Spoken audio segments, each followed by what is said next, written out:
Alright. I'm live. Don't say anything.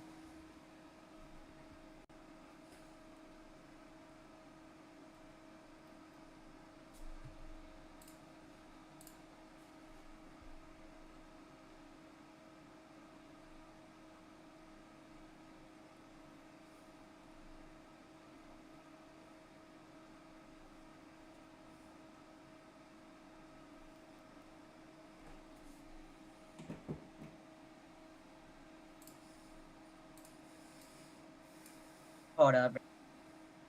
Yep.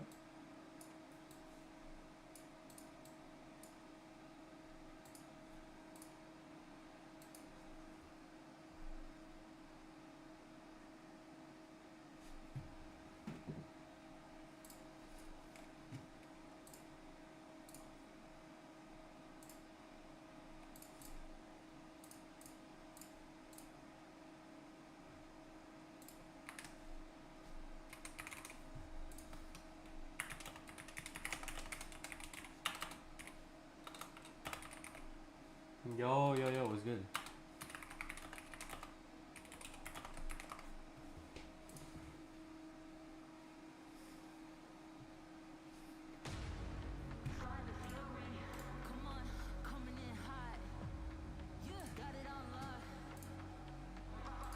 Alright, chat, let's unhide that.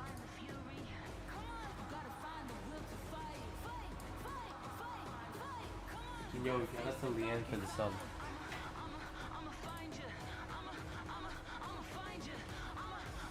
I'm gonna mute desktop audio for a sec.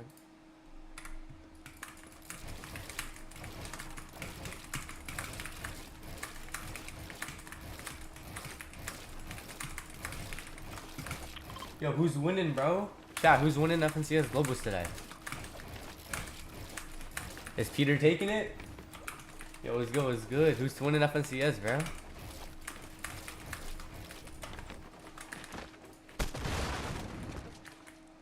You? I'm winning Globals? That's crazy. I'm not even in Texas, but yeah, sure.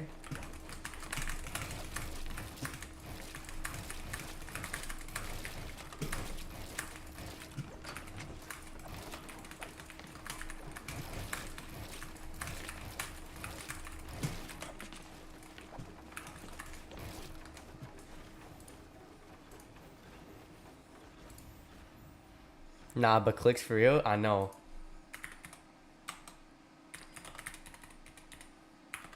Let me make a little poll.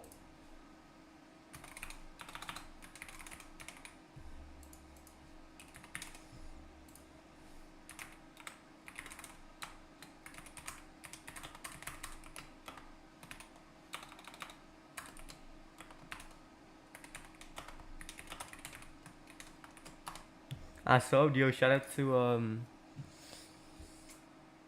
just before it starts. Are you gonna run customs? Probably not. I don't know. I don't know if I want to run customs right now. There's not that much time left either way. It starts pretty soon. What? How many time left? Like 5 minutes. There's no point.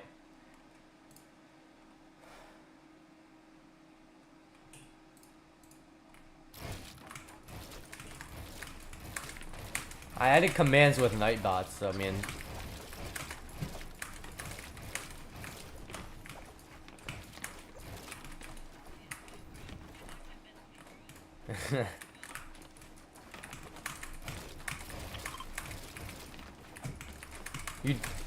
Are you streaming or no? It's probably worth it. I'm Unreal right now, man. Why? I'm not even that good. I'm not winning globals.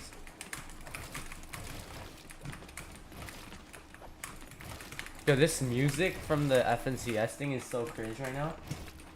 I might join your Discord. Alright, man. Just if you want to figure out what my Discord is, just do exclamation point and then Discord.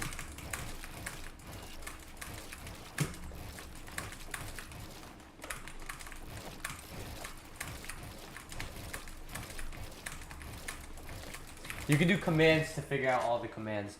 1-on-1 if you want. I mean, there's 4 minutes, man. Here, I'll send the commands. Chat, where's Nightbot at? I think Nightbot's bugged. Oh, there we go. There we go.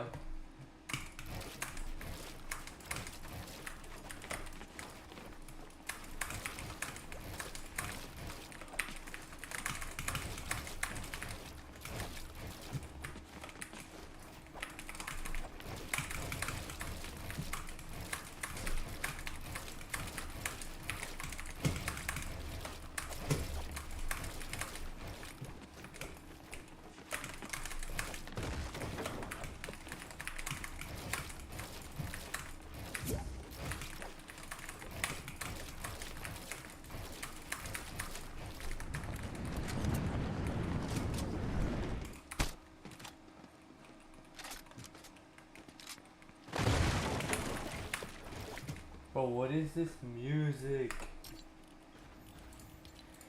What, bro? I'm just playing this for fun. I'm gonna probably switch. There's 3 minutes, man. I'm probably gonna switch over to the thing in like a minute. I think they started it. No, they didn't yet. I have it pulled up next to me.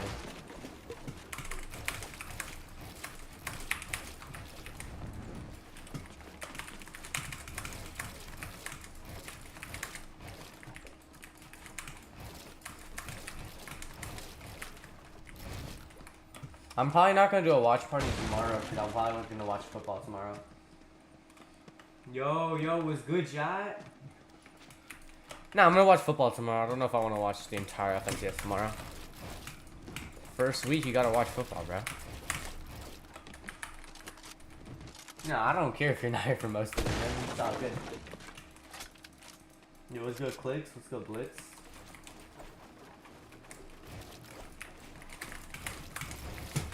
Chat, bro. Clix is at FNCS. How do you think that's in?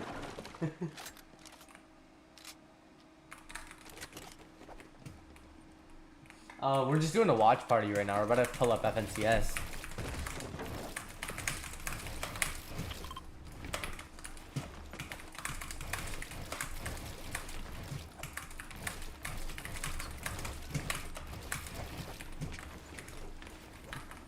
Gotta make sure I'm putting the work.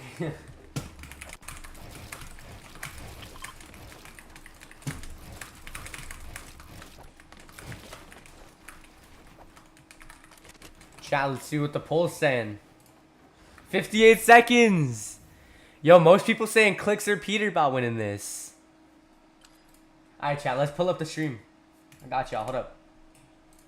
Turn off that. Pull that up.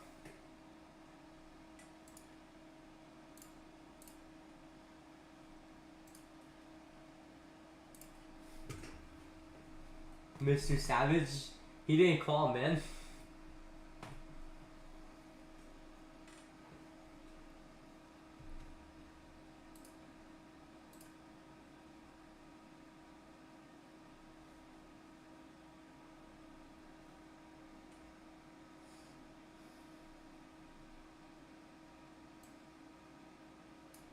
Jen, let's go. It's time to start it, bruh.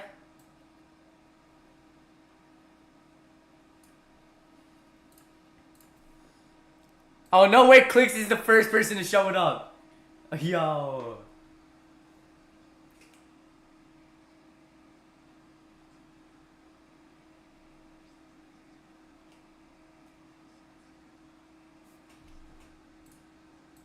Peter.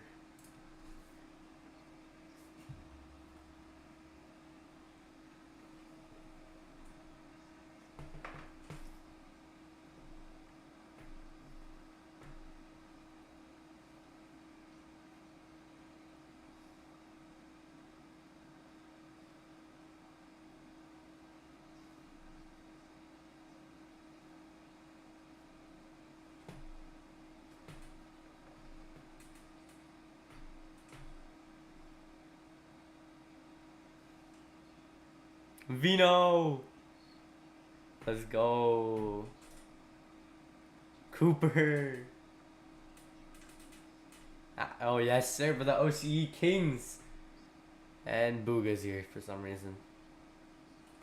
Joking, he's insane still.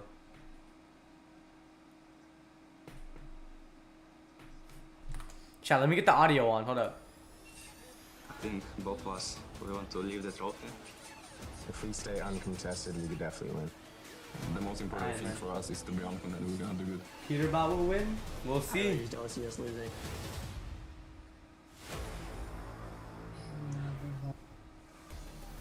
Fortnite fam, are you guys ready? Hello and welcome to the 2024 FNCS Global Championship, coming at you guys live from Dickey's Arena here in Fort Worth, Texas. My name is Zeke, and over the next 2 days, we'll be watching peak Fortnite. 6 different regions represented on this stage, battled out for a single title, Global Champions. Man, it has been a year build up leading to this very moment in time, and we cannot wait to share in that moment with you all, wherever you're watching from, whether it's here or back home. There's so much to be excited for. Now, something to be very excited for is Kelly is Mini Miner. That's right, your analyst will be talking us through everything. Guys, we've made it. After 3 majors, we're finally here. I have been ready for this moment since we finished up 2023 Globals. I feel like every time we wrap up a LAN, I'm just ready for the next. I now have my collection of LAN pins right here. I am so excited to get these games started, Minnie. I feel like it's flown by as well. I feel like it was only yesterday we were in Copenhagen for the last Global Championships. This year leading up to this event has been absolutely spectacular. And this event always delivers. The Global Championships, Fortnite lands, Fortnite in-person events, they always deliver. I cannot wait for this weekend. It's going to be so good. That's right. Now that we've been here in person, you know, what have you guys been experiencing? Like getting to meet the players, see them, kind of like what have you seen? Yeah, we've been in the player lounge a little bit, talking to a lot of the players. I finally got to knock off talking to some of my favorite NA West players, of course, Batman, Booga, and Rapid, as well as Re and Ritual, and also talking to their parents. I love the support that these families give these players. That's right, that's right. Well, hey, look, it's not just us that's going to be talking about Fortnite all weekend long. Let's take a quick little tour around the venue. Please give a big warm welcome to none other than Adam Savage. Thank you so much, my friends. You know what? You couldn't have picked a more perfect time to check in with me. I'm here in the Players Lounge right now. That's right. I'm backstage. Don't have the pass. Snuck my way in because I'm doing all about you guys. It's all for you. This is the perfect time because all the players have just come in for the main stage. They're getting ready for their last practice game prior to kicking off. But I've seen players from all around the world, the likes of Alex and Worthy from OCE, Cami and Seti from EU, Acorn and Cole from NA. They're all kind of gathering around behind me right now. You can see there's kind of air hockey tables, ping pong. They're having fun the last few days, kind of relaxing in between games. Now it's all about getting ready. Alex and Worthy, I already see them. 2 days here. I can kind of feel real energy I see in the Janice air. in the Everyone's back. excited. It's going to be exciting. There's friends, there's family in the wings too. Tons of snacks. I'm going to dive into those right now, actually. Obviously, this is an extended family. Loads more of us to check in with. Now we're checking in with Vivid and his stunt double, 11-2K. Making our way around the arena. Of course, I had to find the man himself, 11-2K. The doors opened not too long ago. How's that make you feel? Oh my goodness, the atmosphere is already great. I mean, everyone's loading in. You can see people excited for the competition to start, and as am I. And let's hone in on said competition. We've had the pleasure of Is walking Peterbot around cheating? I the mean, practice we'll area see where today. The players have been hanging Yo, out over shout the out past couple of to days. What's the vibe over there? Ooh, you can tell everybody's Yo, locked shout out in. to I mean, the Mando players Mortal. really come with that energy. Everyone's putting their best foot forward to try and leave as the global champions. And shout out to everybody that's going to be joining us, the creators. We're actually standing in the Creator Lounge. We'll have the opportunity to talk to a bunch of the influencers around Fortnite. They've been walking around. How's that feel? I'm a bit starstruck already. I'm seeing some of my favorite Fortnite creators here. I can't wait to go meet everyone and say hi. Awesome stuff there. Now let's talk about the action and those that are going to be calling it over to MDF and Taco. That's right. Thank you so much, Vivid. And yes, we are here. We probably have some of the best seats in the house. Easily, man. I mean, we get a whole overview of the entire arena, but my favorite part is we are literally right next to the creators. We are going to hear plenty of pop-ups, I think, coming out of all these respective players, and again, out of all the respective content creators as well. But MDF, I think my favorite part about this weekend is you could literally take a hat, throw all 50 duos into it, pull one out, and it wouldn't even surprise you if they ended up being our global champions, because that's the level of talent that we're working with here this weekend. And the level of prestige, right? We're only just getting a sample of it in the weeks to come, as we've seen the scrims happening all throughout in preparation, getting ready for, of course, this global affair that's happening right now. But Zeke, take us through what's coming next. Man, that was just a look, right? Well, there's so much happening here, and thank you to all of you guys. We can't wait to catch up with you. But now let's start kind of very at the beginning. Let's just start, you know, right at the door. What are we looking at here? Let's talk about that format. So remember last year's Globals, it was a single day, 6 games, but we make the return to the 2-day format. Yeah, this is typically what we see in the FNCS Grand Finals, 2 days, and what we've got added this year is that 1.5 times on day number 2, which really just has these incredible comeback stories. We've seen teams literally in 40th place jump up to the top 5 in day 2. Yeah, and the difference as well is there's a bit of a skill gap actually in learning from day 1 performances going into day number 2. We didn't have that at the last year's Global, so if teams are making mistakes in day number 1, maybe they're doing some things right, some things not so right, they're going to learn and adapt to the lobby from day number 1, and the teams that apply themselves the best in that day number 2, they're the ones that find the most success. So I'm interested to see how that affects this weekend. Yeah, and you know what's interesting, on the drop spot, Veno, and you guys watched, actually talked about that, right? Day 1, their strategies that kind of come out, and then day 2, all they had to do was have that opportunity to answer, right? So I can't wait to dive into that more. Let's talk about that prize pool though as well. $400,000 for the duo that walks away in the first place. However, don't forget, everyone makes something for just making it to this stage. Yeah, $200,000 per player for getting first place after 12 games of Fortnite is not a bad chunk of change. I mean, not bad at all. Also, that prestige of winning an FNCS Global Championship. Be able to post that on socials. I am the global champion. Me and my duo, we have done it. Comes with its own prestige as well. So I think players are going to be fighting for that too. There's so much at stake here, right? These players have really poured everything they have to appear here. 6 regions represented. This is peak Fortnite. Yeah, I mean, honestly, just showcasing some of the players that weren't able to qualify into the Grand Finals or Global Championships just showcases how competitive the competition has really been over the last 3 majors. Yeah, I mean, Taco hit the nail on the head right there. You can literally throw all of the teams into a hat, pull one out and be like, this could be our global champion. There's so much talent on display from all different regions. What I love to see as well at these global events, you get to see different strategies from different regions that you haven't seen before. Lots of other interesting things that the different regions are going to bring, and it all comes together on this big stage. That's right. We talked about a prize money prestige. Well, there's one more thing the players are fighting for.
Texas!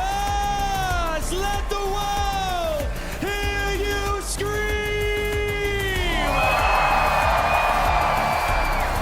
Wow! Welcome into the main stage here at FNCS Global Championships 2024. It is so great to have you here. As you can see, I'm stood right next to this incredible trophy. After 12 games, one of our duos will lift this high in the air and be crowned global champions. Dallas, are we ready for this? They're really ready. One more time, let me hear you!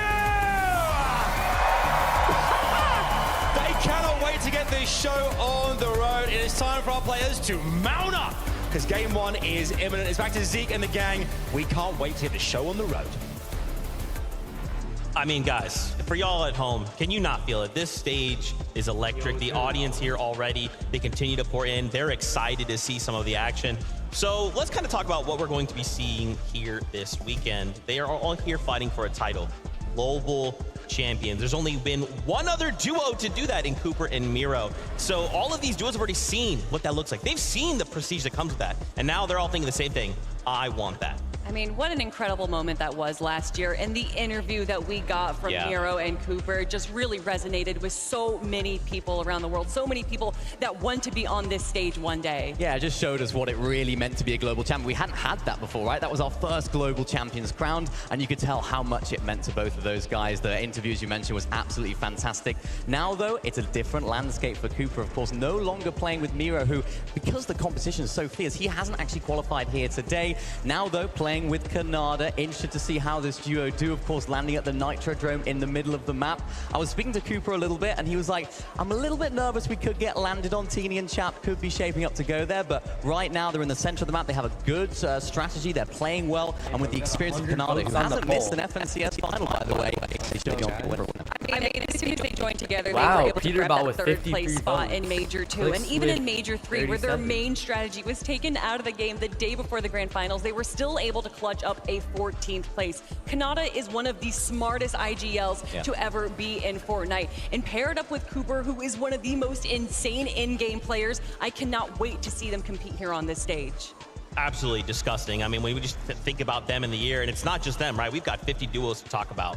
Let's bring up that lobby list and take a look at our first 25. We're just gonna put this up on screen, and there's so many different names to discuss. Yeah, I'm just gonna pick a kind of a random name from this lobby list. I don't know if you guys have ever heard this duo before. I don't know, Clix and Veno? Yeah, I think the audience has heard of They have some fans. Clix and Veno, I don't think there has been a better story than this duo forming in Major 3 when we saw so many players from around the world migrating for that last chance to be able to claim their spot on the global stage. And when Veno joined Clix, he said, I want to give Clix his first FNCS win ever. And a lot of us thought he was talking about Major 3. I think he was talking about the global championships. Yeah, and I think Clix is the perfect teammate for Veno. Veno needs someone that's just going to listen, that's just going to follow his tasks, just going to follow his lead. And I think Clix in this lobby right now is probably one of, if not the best player at doing that, following, listening, whilst also bringing some fragging power as well. Now, of course, they're landing down there at Sandy Steps. Originally, we thought they were going to be uncontested. Damo and Resigns actually literally told us on the Dropspot podcast that we actually might be able to land on them. So Clix and Veno may be contested today, which could play into their favor, getting that early storm surge damage to then go to that forecast tower, but we're not too sure how that's going to play out because it took us by storm, really. If there is any duo to be able to handle a wrench thrown in their plans, it is this duo right here. We saw how well they performed day 1 in Major 3, then day 2 things change up. They still got 4th place. We look at the most recent Cash Cup finals where Peterbot and Poyo are taking their forecast tower over and over again, and they still get 3rd. This duo cannot be stopped. Yeah, they are absolutely incredible. And I think that is going to be a key element to their success, right? Is how can they make it off-spawn? What's that off-spawn situation going to look like? Are they going to go for that forecast out? Because we know that Peterbot and Poyo like to go down to that south area to try and get it. It's so valuable as well. In this no mobility meta, knowing where those future zones are, it's a prize worth fighting for. And speaking of Peterbot and Poyo, I love the drama that has evolved over this season between these two duos. I think a lot of us are excited to see how this face-off is going to handle. I know he's been pretty vocal about it, right? What kind of sparked this whole thing? I mean, do we expect it to go a certain way, or what do you think? I'm intrigued. I think it's one of those situations where both teams have very similar players. You have Veno and Peterbot who play a very similar role. They're sort of the IGL fragger. They like to lead. They like to have their teammate in their back pocket, following them at all times, playing hip to hip in endgame, whilst also themselves picking up some refreshes and eliminations. Gonna be so crucial, that forecast tower fight, though, because that's like 2 Titan teams, 2 big names that already have a little bit of history that are going head to head. I mean, that's really where we're going to be focusing in on. I don't know. I'm sure there's plenty of people that can pinpoint the exact moment, but I just remember Peterbot chasing Clix into the water very far, and that might have been where really the big rivalry started there. But honestly, it's because they're 2 of the best teams, both in North America. They want to claim that spot as the best in the world, so why wouldn't there be a rivalry? That's right, and I mean, you got to think and be excited for Clix and Veno, right? You heard the audience here absolutely cheering their name, and the fact that, you know, Veno recently got picked up by Exit. This is a big weekend for the duo. Can you maybe tap into maybe what they're feeling? How are these guys looking? Ooh, Clix and Veno, how they're feeling right now. I think, you know, obviously being contested kind of last minute might be a little bit nerve-wracking, but again, this is Veno, who is one of the most experienced players in the world. He got second place at the Invitational. He's a multi-FNCS winner. If anyone can handle pressure, it's him. And Clix hasn't won an FNCS yet. I know a lot of people in this building, particularly the crowd over there, they were screaming his name. They wanted to see him. I think they'll be vying for him to get his first FNCS title. He will as well. And I think, to be honest, there's no better partner than Veno to take him to that crown, because Veno has won it all. He's done so well in online FNCSs at the Invitational. He had a really, really good tournament, of course, as well, all the way down to the last game. He is just a serial winner, right, Veno? He knows what he's doing. And as long as Clix can play well, as long as Veno can lead well, I'm expecting big things from these guys. And you're talking about the face-off there. I mean, Peterbot has ridiculous aim, but there was a bloom battle that happened in the most recent Cash Cup with Veno and Peterbot, and Veno came out on top. Interesting, interesting. Well, guess what, Fortnite fans? We actually have Adam Savage, who is standing by with Clix and Peterbot. I really am right now next to Peterbot and Clix, as you can see. Fellas, just for a second, put down the pickaxes. Just relax for a second, okay? This rivalry, just chill. We've got two great competitors here, eager to get out there on the main stage. Clix, I come to you first, dude. It's been a road to get here. You know, you and Veno are looking strong. How are you feeling going into this global championships? Everyone out there screaming your name. This must feel like $1 million. Yeah, I know. It definitely feels good. Unfortunately, we are contested. We figured that out 2 days ago, but we can make the most out of it and see where it goes. Do you have to train strategy right there in the moment as well? Have you got kind of things planned, how you're going to do that quickly on the fly? Yeah, I mean, when you play with someone like Veno, you don't need to worry about any of that stuff. He's like he's the brain of the duo, so he knows what we're doing. Okay, and Peterbot as well. I mean, you guys have come into this back-to-back, you know, major champions.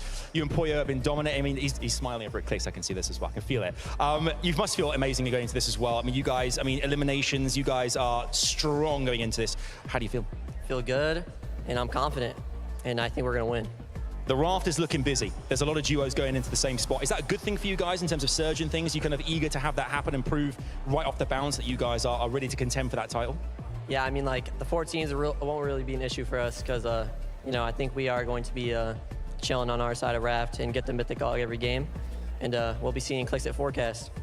Will you be going to forecast? That's the big question. Is that what's going to happen? Clix, what can you give us in terms of insight from you guys? I mean, you know, he's going to die off spawn, so there's only going to be one team at forecast. That's me, us. So, you know.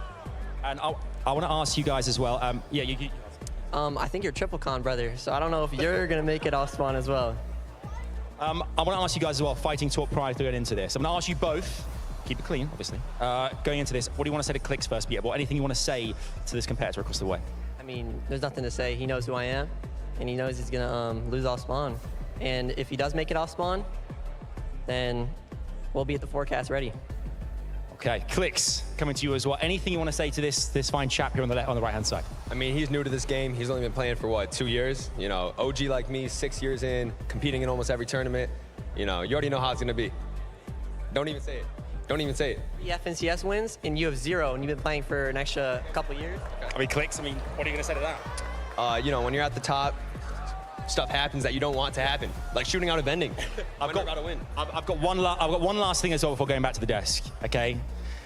Is it true, can you confirm right now that next year we're going to see Clix and Peterbot teaming up side by side? Yeah, it's going to happen. It's going to happen. That's the new duo. That's the new duo. That's out. And we'll see it, 15K a month, I'm down. You heard it right there, the exclusive together, Peterbot and Clix. We're gonna see it. Back to you guys. Thank you, Adam, for asking the question we all had on our minds. Thank you so much from that. Yeah, you can already tell this rivalry is building, and we kind of talked about Clix and Veno. Let's talk about the other side, right? Peterbot and Poyo. These guys have just had a phenomenal year. Starting it off, getting a second place in Major 1, and then first place in Major 2, and then the back-to-back first place in Major 3. Absolutely incredible. They were the first NA team to do that since Booga at late Chapter 2, early Chapter 3, right? So they are doing things that we haven't seen for a very, very long time. And I mean, the way that they're doing it as well, each and every season, they seem to put themselves in the best drop spot on the map. We want the best medallion, we want the best weapons as well. I mean, look at that, Major number 2, they have the Dash medallion, Major number 3, they have the Shield medallion, by far the best medallion on the map. Now, again today, landing at the Raft, they are triple, maybe double contenders contested by a couple of other teams. And this medallion, the reveal medallion, is so, so good. It just reveals all players around you. And for a team that's elimination heavy like these guys, W keying the lobby, it's going to be so, so vital for them if they can make it off spawn, and that's a big if. And, well, he wasn't being cocky or arrogant in that moment there. Literally everyone else that's landing on the raft is landing on the opposite side. Peterbot and Poyo do have that southeast side by themselves, getting that mythic, getting the coin as well, and then they immediately, within 90 seconds, rotate to the launch pad and go for that forecast tower. And also, to say that they won Major 2, the Season 2 run that they had, is putting it lightly. They literally won every single Cash Cup final, as well as one of those Cash Cups getting 6 out of 6 victory royales. It has never been done before, and we may never see it again.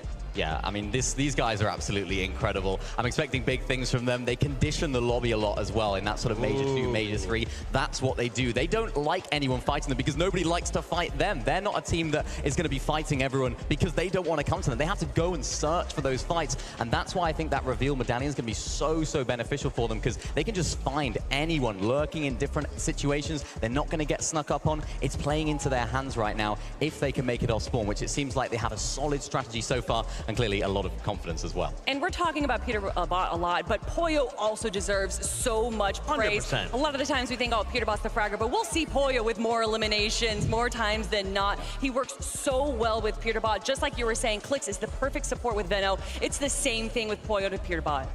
You love that breakdown. Now, we've talked about a few duos. Let's bring back up that lobby list. Let's take a look at the next 25 duels we'll be seeing compete here on this weekend. Once again, reminder, 6 regions. We went through 3 different majors, and these are the very best 50 duos in the world. Now, obviously, we've had a few talks. Why don't we talk about Asia, right? Jerome. We've got him paired up with Zago, and these guys are, like, amazing. And, of course, Zago coming out with already LAN experience. What can we expect for them? Yeah, I mean, Sharom and Zago winning that first major over in Asia. And when you think of Sharom, you've got to remember Global Championships last year.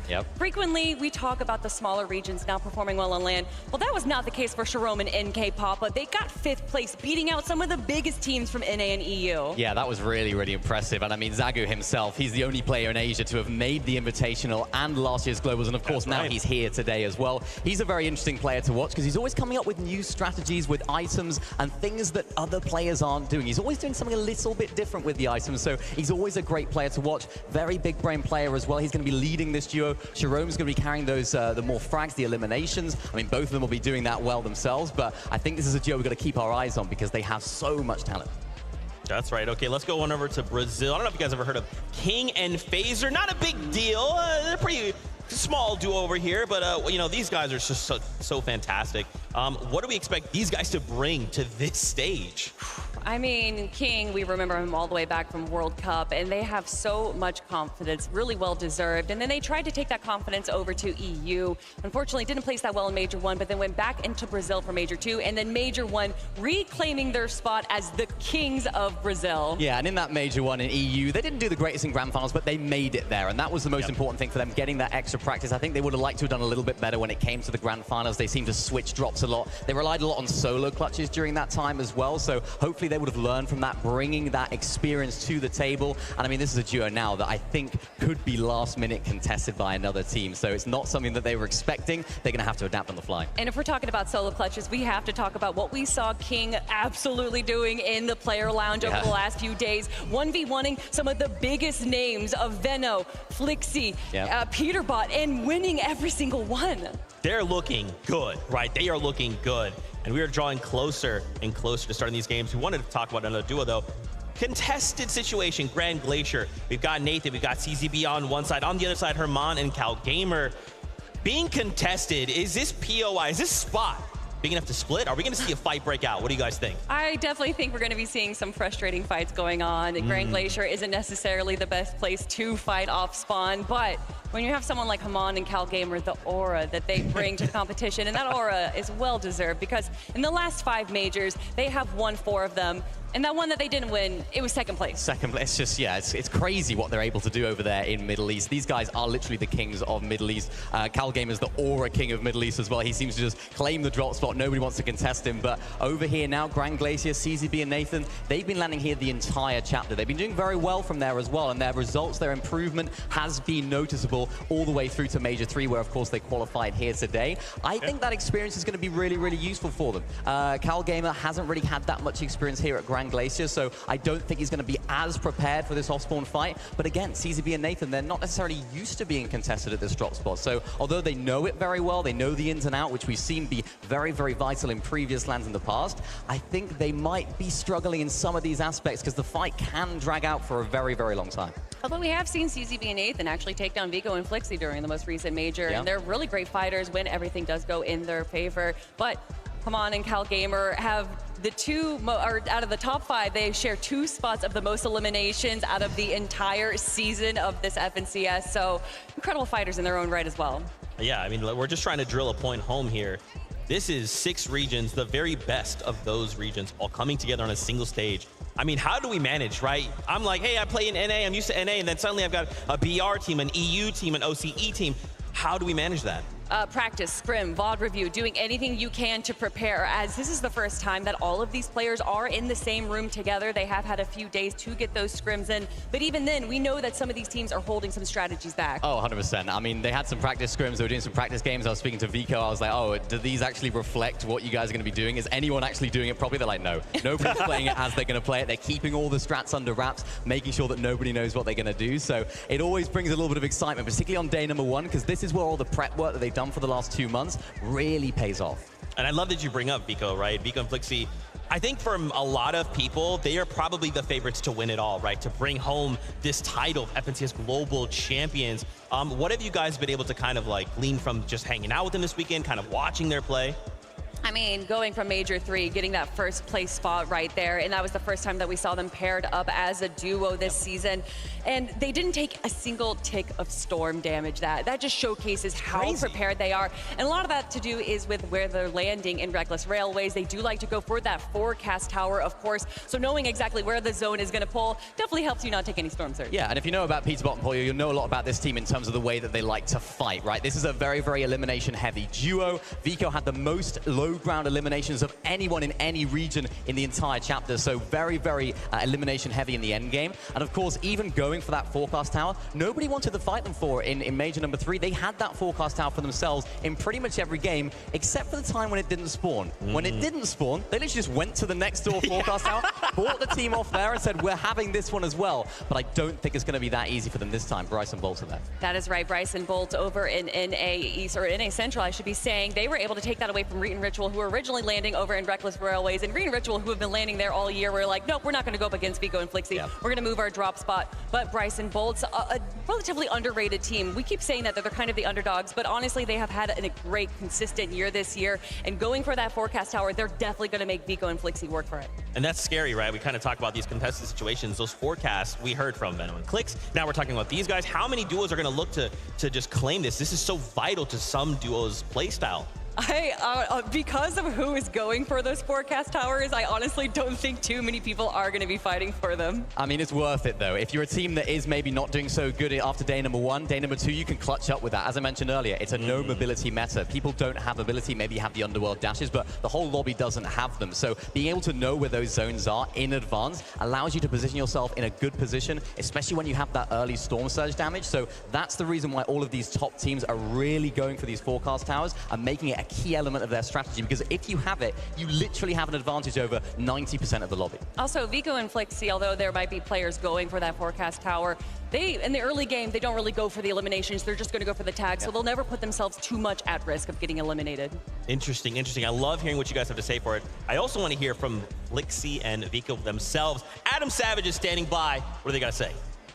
Yeah, thank you, mate. Obviously, we're not going to see Clix and Peterbot together, but one team we definitely will out there is Veno and Flickzy, your Major 3 winners. Veno, coming to you first. I mean, we're here at Global Championships. Everyone is ready to rock. You can see all the players lined up now, ready to go on the stage and compete. You give it an air of confidence. We chatted about this yesterday. You guys seem like you're in a really good place together as a partnership. What's the forecast tower strat? Can you reveal anything to us? I really can't, you know. Gotta keep some stuff hidden, otherwise I'm not gonna get the forecast, you know. I get it completely.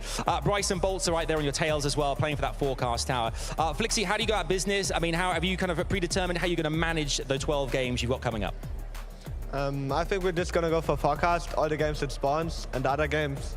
We have some secret strats we cooked up, and we need to keep that hidden till it starts. Okay, I mean, obviously eliminations is a big factor for you guys. You are ruthless out there. Is that a big name of the game this weekend? Obviously, we see the kind of the points, the 1.5 tomorrow. Is eliminations a big factor here, and how you manage the likes of Storm Surge too? I think elimination is going to be a big factor of us. I think you're going to see a lot of eliminations with us, so yeah. You see this confidence? They got this confidence here. I mean, I can feel it. Flickzy as well. Tell me what it's like playing with Veno, how you guys kind of enjoy working together, the journey to get here as well to this competition. What's it been like these last kind of few months? Have you really enjoyed working together? And what were all the strengths you like about Veno too? Veno is just the best fighter in the world, probably. He just does everything. I just need to IGL and think, and he does the rest. You've also obviously, Reckless Railway is currently uncontested. How does that kind of give you guys the advantage as well versus being contested? I mean, how do you kind of go about proceedings when you've got all that space to your POI is just for you right now? I mean, we have all the freedom in the world. We can do whatever we want, you know, not have to worry about people like contesting us or like having to worry about how fast we gotta be, you know. We can just take our time, do whatever we want, and just like, as long as we get searched and everything, I think we're gonna do good. And obviously on the elimination feed as well, we'll see which players you guys managed to eliminate in the competition. Does that add a bit of kind of excitement as to proceedings, so to see exactly who around you've managed to eliminate prior to getting to that end game? Yeah, I feel like that Anonymous is off is like a pretty big factor because you can see who dies, you know where everyone's landing, you can just do really good moves because of that. I think it's a really big factor. Well, we're all very excited about what Veno and Flickzy are going to do on the map itself here. Can they go all the way? 12 games will tell. It's back to you guys. We're very excited over here. Thank you so much, Adam. Yeah, I mean, obviously, if you guys have been following Fortnite, you know Veno, I mean, he's won a LAN, so he's got experience. He's got it paired up with Flickzy. I mean, I love that Flickzy kind of brings up this point of, like, if you eliminate, you kind of know where everyone's dropping. So, hey, we've eliminated Zeke. He lands over here. Now we know we can kind of operate in this area, right? Like those little bits of information really go a long way. Yeah, and not only did he win a LAN, he won a solo LAN, so it showcases that even if he does have Flickzy go down, he's going to be able to keep going strong. And Flickzy, an absolutely incredible IGL that can frag as well. This duo, there's a reason why they're one of the favorites to win. Yeah, both players sort of previous to their FNCS win had always been sort of like up and coming. It was about time for them to win an FNCS. I feel like it was right that they were just about to win FNCS there in Major number 3, and they absolutely popped off with it as well. Even just speaking to Veno's mum, who follows him around all these events, Mama Veno, big shout out to her. I said, are you nervous? She's like, nah, I've done this, I've been around. She follows him around to all the events, his biggest fan. And I love to see that. I love to get to speak to all the players and of course the parents that are here as well. I think it just brings a whole new vibe to the arena as well. There's the difference between doing that and online as well. I feel like there's also got to be like a little bit of trash talk, right? Like you think that like the parent, like, you know, just think about like a situation, right? You got Peterbot, you got Clix, they're kind of going head to head, and the folks are just like, oh, hey, it's great to see you. How have you been? Like we're here together, hanging out. I just want to beat you. I'm going to test you. I'm going to forecast his mind. They're like, hey, do you want to just grab like food later? We can hang out, you know?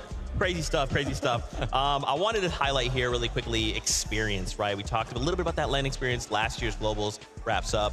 Trulex, Chicho, they end third, and now they're looking to bring that experience back to the Globals stage. However, an interesting year for the duo, Mini Miner. Yeah, very interesting year indeed. I think it was a little bit of a shock to see this team not make grand finals in Major number 1. This is one of the most experienced teams on E, one of the best teams at playing those consistent end games, playing those med kits all the way to the end, and making sure that they can squeeze every last placement out of the game. To see them not make grand finals in Major 1 was a big shock. They did come back, had a good performance in Major number 2, solid performance in Major number 3, which eventually qualified them here. Yeah. I'm intrigued, though. I'm intrigued. They didn't have a very good off-spawn situation. I believe it was Major number 2. They actually lost 3-0 to a team that was a little bit less experienced than those guys. So I think the sort of off-spawn aura of Trulex has kind of gone down a little bit. So I'm concerned for them with their split drop towards the sort of north side of the map, whether they might get contested there. Yeah, if you look at the teams that are landing there over on that estate station split, you have King and Phaser, Booga and Aviv, Veno and Flickzy, and that's just the teams that are right around them, not even just a level about them. It is absolutely scary, but again, I mean, they got 3rd place in the last Globals. They understand what the meta is for these LAN tournaments because it's so different. Really, these tournaments evolve a meta inside of themselves as the days go on. Interesting stuff. You know, a little northwest from these guys. We're looking at Doomstat, right? Hey, shout out to you, Marvel. We love you. There is quite the battle here going on. Just one of Kelly's favorite duos ever. Re and Ritual. They're going up against Epic Whale and Muzz.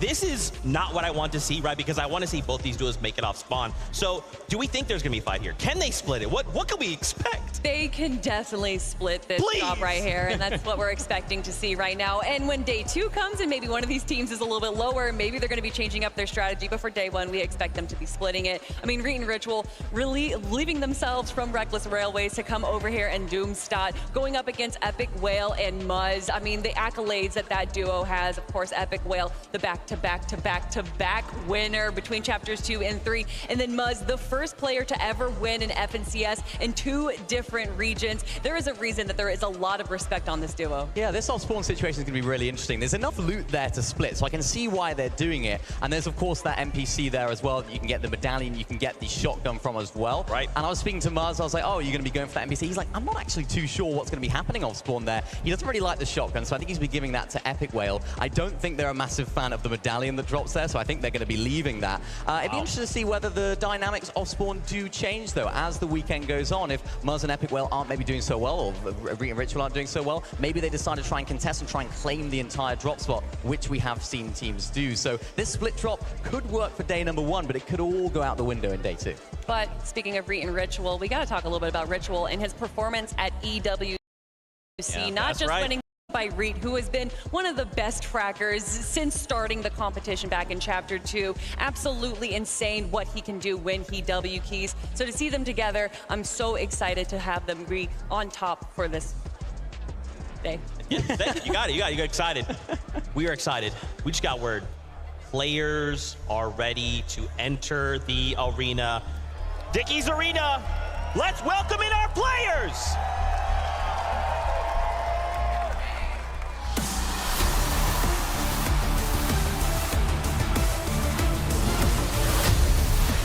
It's Alex, it's Worthy, and they're putting OCE on the map. With several FNCS titles in the bag already, now they want that FNCS trophy.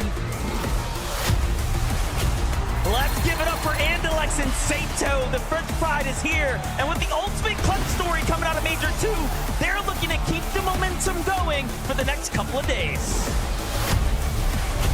Everybody make some noise for Baka and Pars. Coming in hot from Major 3, and now they're ready to challenge the competition because it's a shot at the big prize.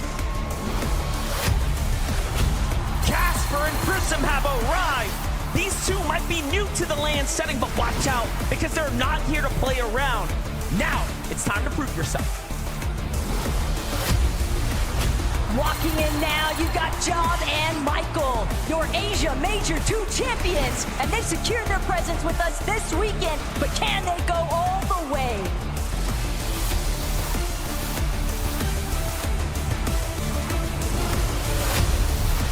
Hold on, we have CCB and Nathan. This British duo has been consistent all throughout of 2024, and now they're looking to finish this year out strong. Double T's, it's Trashy and Threats. It's a fight for the trophy in front of a home turf crowd, and they're ready to give it their all. All right, coming in hot is Scroll and Sky. This talented young Danish duo has made it all the way to the biggest stage in the world, and now we have to make some room. A big welcome to Cadu and Sion, all the way from Brazil. These Major 1 champions are here to take it to the next level. It's none other than Booga and Aviv. These players have proven themselves time and time again. However, this weekend it'll have to be on the global stage.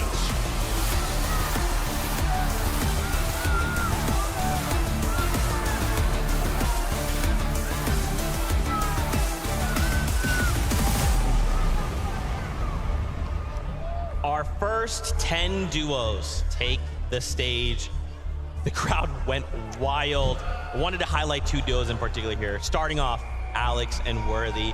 We love these guys. Anytime we've run into them in the venue, they've been excited to see us. We've been excited to see them. What can we expect from these guys? I mean, I love these guys. So wholesome, so great to talk to. Always give you a little bit of insight, what they're thinking, how they're feeling going into the competition. I hope that they're going to do well, right? Of course, they did move to NA for that major number 3, get a little bit of extra practice after winning major number 1 to qualify them here. They made it to the grand finals, which is really, really great. They got that extra practice. They went all the way. In that grand finals, they had a mostly uncontested restored reels, and they didn't have a great performance. They placed 38th. I'm sure they would have wanted to do better, but because now that they've had that experience of landing there, Kelly, I hope they can use that when they're contested by Malibu and Mustache today. Although Malibu and Mustache are a very scary team to go up against while contested, but Alex and Worthy have such a great history, getting first place in Major 1, second place in Major 2, and when you look at Alex's past, he has accolades in every single game mode that we've had for. He won solos in DreamHack Melbourne, he's won trios for the Grand Royale, and then of course winning duos this season as well.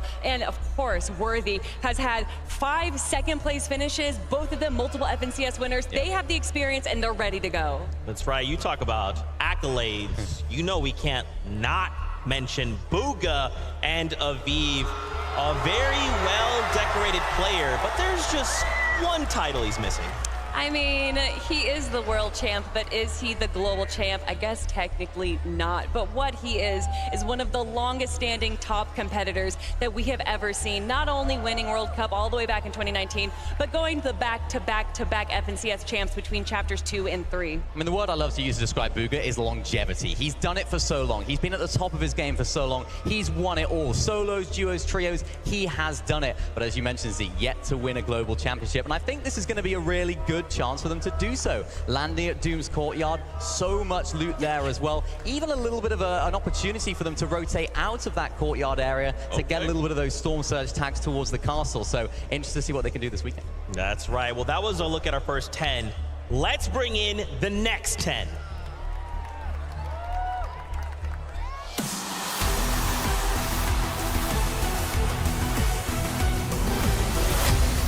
Say hello to Epic Whale and Buzz. This is what true champions look like, but winning LAN is next on the to-do list. Can they secure it? Let's give it up for Chap and Teeny, one of the newer powerhouse duos coming out of EU who have proven to be so consistent this entire year. It's Rise, it's Yuma, top players of the Asia region now here on the global stage and ready to prove to the world that they're also top players in this lobby. Ping and Walks, ladies and gentlemen, now looking to walk into battle with their heads high and they're fully focused. They aren't here to let anyone down. Let's see how far they can go now. From the land down under to Nath and Tinka, OCE is in the building, everybody, and winning Major 2 was just the warm-up run.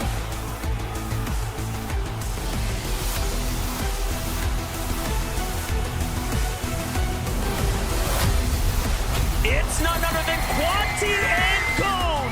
The best of both worlds coming together now from Brazil and NA, and now they're ready to test their true strength. Let's send them some energy. Bienvenidos, Clone and Kramsu! The KPI boys moved to the Middle East for Major 3, but they didn't just take part, they took over! It's double trouble, we got Reet and Ritual! One of our favorites are now officially in the building, and they are here to see what they can do on the global stage. Straight out of Germany, it's Reason and Badil. The big stage is not a problem for these two, as they are the definition of confidence. Batman, Booga, and Rapid are in the building. What a year these guys have had, and now if they can finish it off in style. These are definitely one of the teams that can go all the way.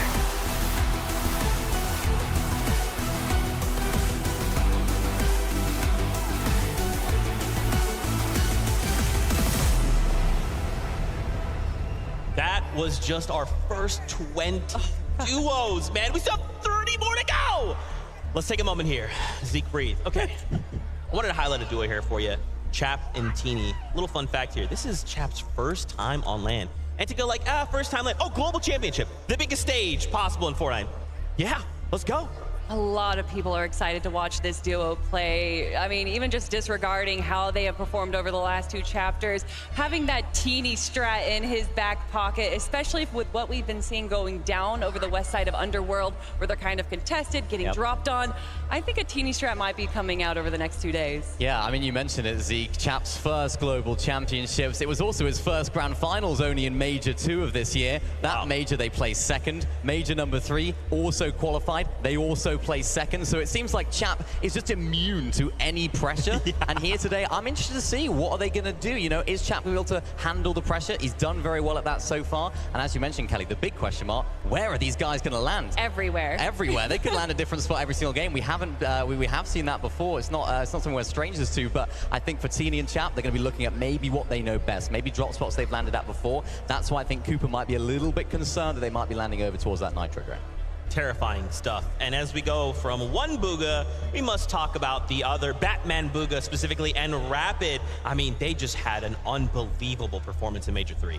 I mean, going all the way back to Global Championships last year, where they have only played together for 1 major, and then going into their Globals for the first time on LAN and getting 14th place really put a lot of eyes on them. Now, the start of this year, not the best, but the evolution that we have seen, Minnie, is just incredible. These are 2 of my favorite players competing here today. Yeah, I mean, when they came 14th in the Globals, they were even triple contested as well. So it just adds to the skill and the ability of these guys. I mean, they're absolutely incredible. They actually moved from sort of high ping at the beginning of the year to low ping, to 0 ping, and it's worked wonders for them. They've been able to get unleashed all of their talent. That is just going crazy right now. I'm interested to see what they're going to do off spawn, though. Of course, landing at Grimgate, they have all of those dashes there as well. Interested to see if they can use those in the end game, maybe save them a little bit. Are they contested? Are they not? We're not too sure. It says uncontested right now, but of course, things can change. Yeah, I was chatting with them just a little bit, and they think that there might be an OCE team potentially landing on them. But again, that drop map can only tell us so much. It's really the first game where we'll find out.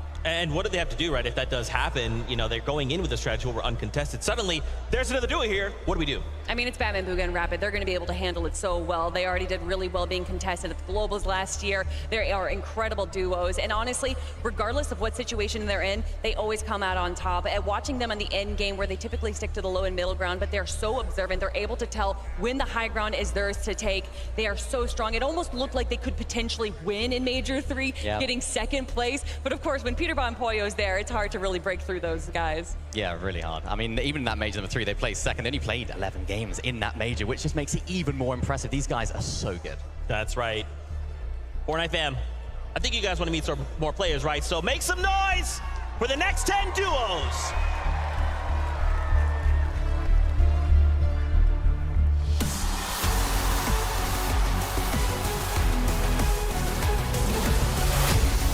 Let's hear it for Swizzy and Yapko. Coming together for this event, this duo is on a mission to impress the world. They've got the skill, but can they make it happen?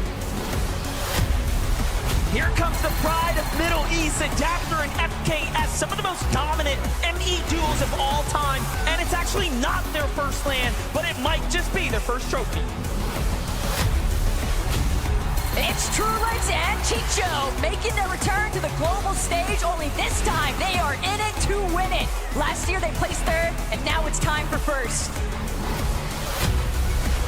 Let's give it up for K Shoro and Keiki. The Brazilian stars are coming onto the global stage for their first time in their careers, and it's time to lock in for real now. Big welcome to Chiefs and Chris coming together for this event, but these guys mean business.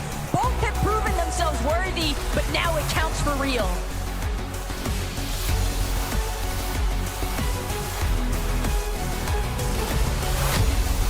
Put your hands together for Huddy and Kovacs. Everyone loves a good underdog story, and these guys have shown up on the last EU major. The real question is, can they find that momentum? Coming in hot, it's going to be Dukes and Sphinx. Championship material right here, but this weekend is not going to be easy for anybody. All the way from Japan, it's Bobby and Larpex. This duo has managed to pull together so many top placements, and now they are here to lock it in for the region. Aspect and Kazi, ladies and gentlemen, because FNCS Champions is a title that's already been secured. So next in line, gotta be for Global. It's your boys, Acorn and Cold! Some of the absolute best to ever do it from the NA region, and now they are looking to get a trophy of their own.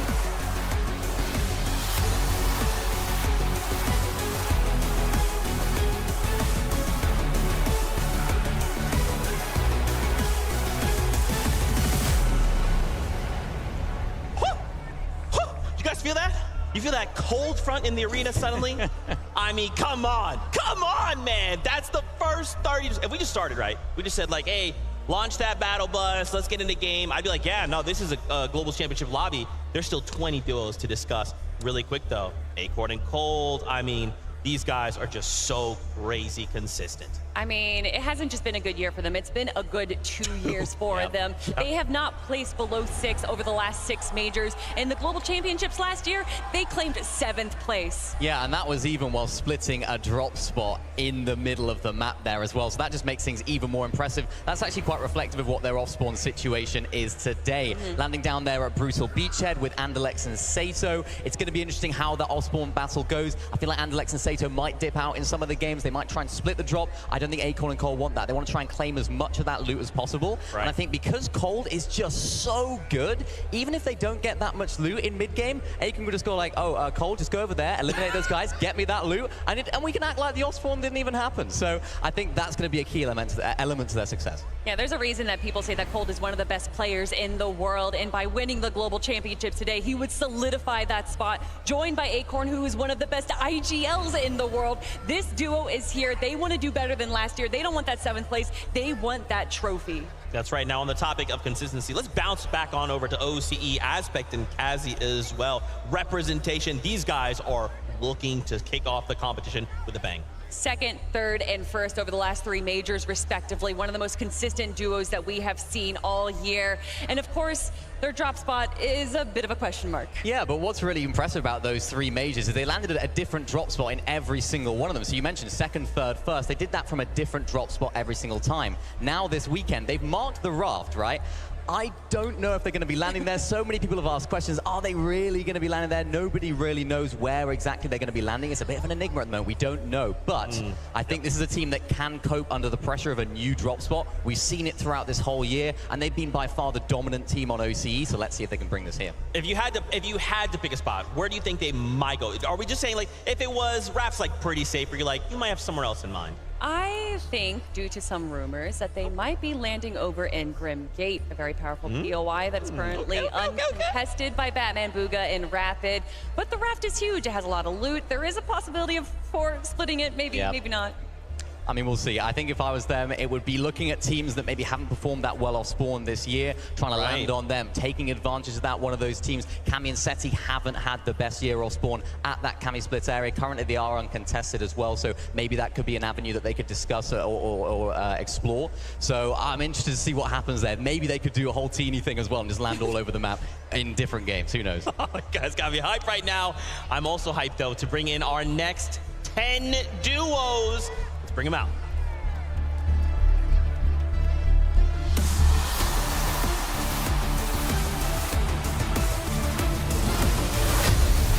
Everybody watch out, because it's Queasy and Thomas HD. Some of the best to ever touch the game, but they lack a trophy in the collection, so now's their chance to change that.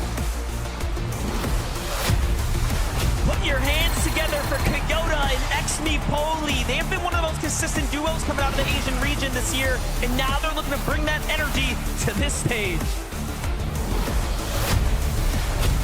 Big welcome to Shadow and Virgo, ready to put their abilities to the test this weekend because these guys are not here to go home empty-handed. It's Geras and Shari, everyone, just making it across the line in Major 3. Now they're here to lock it in and make up for that because they will be hungry for the victory and the trophy.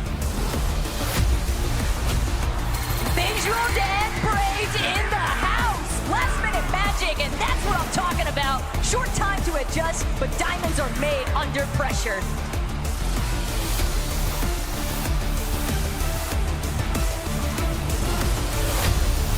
And here's Angers and Rise. Experience is often a key at these events, and these young guys do not lack it at all. They have to put in work this weekend to see how far it can take them. Give it up for Janice and Pixie. This is what you get from mixing experience and talent. Coming together for Major 3 paid off big time, and now they're prepared to take it all the way. Coming in hot is Ed and Persa, always on top of the leaderboards in Brazil, and now they even took that championship at Major 2. Can they get another? Coming out of OCE, it's Devo and Resigns. Top of OC is 1 feat of strength, but now it's time to take it to the next level. Globals is a different beast. It's Peterbot, it's Mario, make some noise for Word. Chapter 5 has been theirs with back-to-back championships. Now they're looking to keep that streak continuing.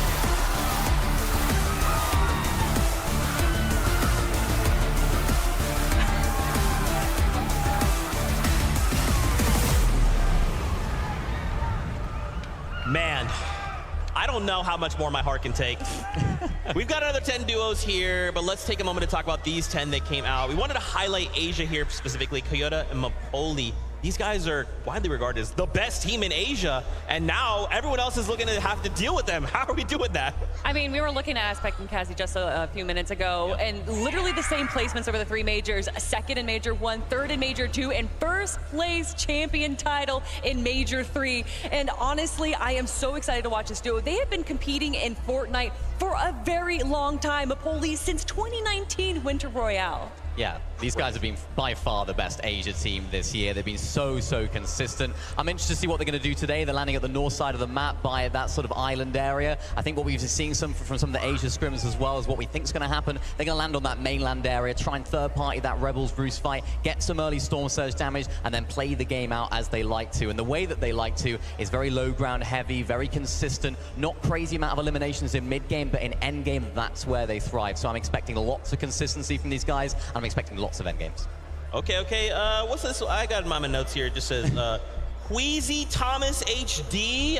They're pretty good. They're pretty all right. Yeah, a lot of people would say really good. I mean, Queasy getting second place in the Invitational with Veno way back when. And then, of course, right. Thomas HD, the best to never win a title, literally missing out on first place by 1 point. I mean, and that was 2 years in a row as well. Major 1 this year, missed out by 1 point. Major 1 last year, another point. So it was so unfortunate for him. This could be a really good opportunity for them. They're finally uncontested. I feel like Thomas is always contested when it comes to lands, and it's really troublesome for him. But I'm interested to see what they can do. They're landing at the south side of the map, the sort of southeast area, that small building just to the east of the map.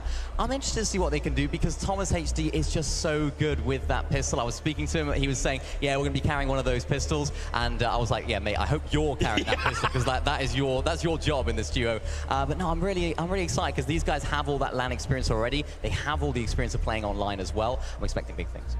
Well, we've only got one thing left to do, and that is introduce the 10 remaining duos to Dickies Arena. Y'all better make some noise!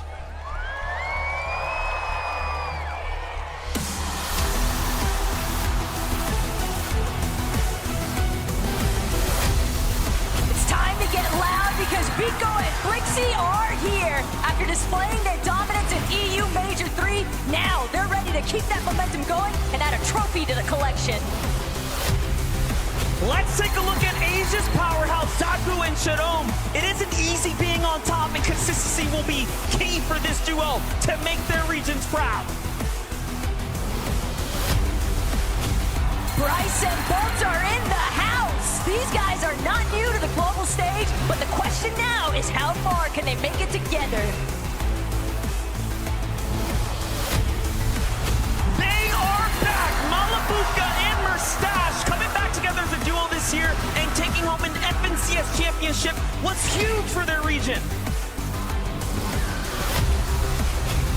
All the way from ME, it's Cal and Haman. These guys have been at the top of their region for several seasons, so the confidence is there, but it's showtime now on the global stage.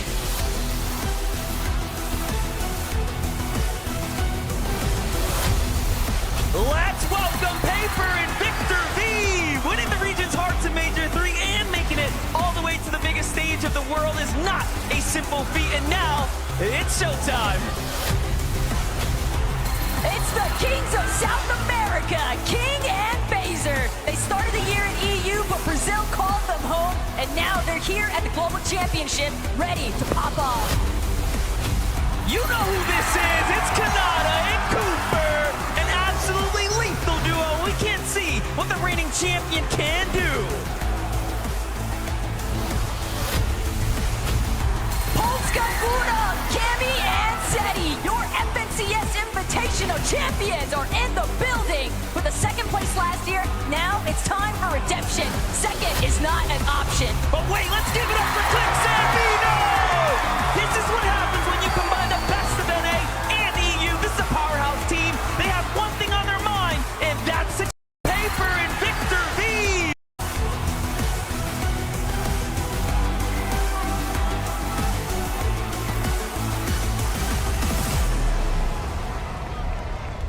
Dickies Arena, I mean, come on!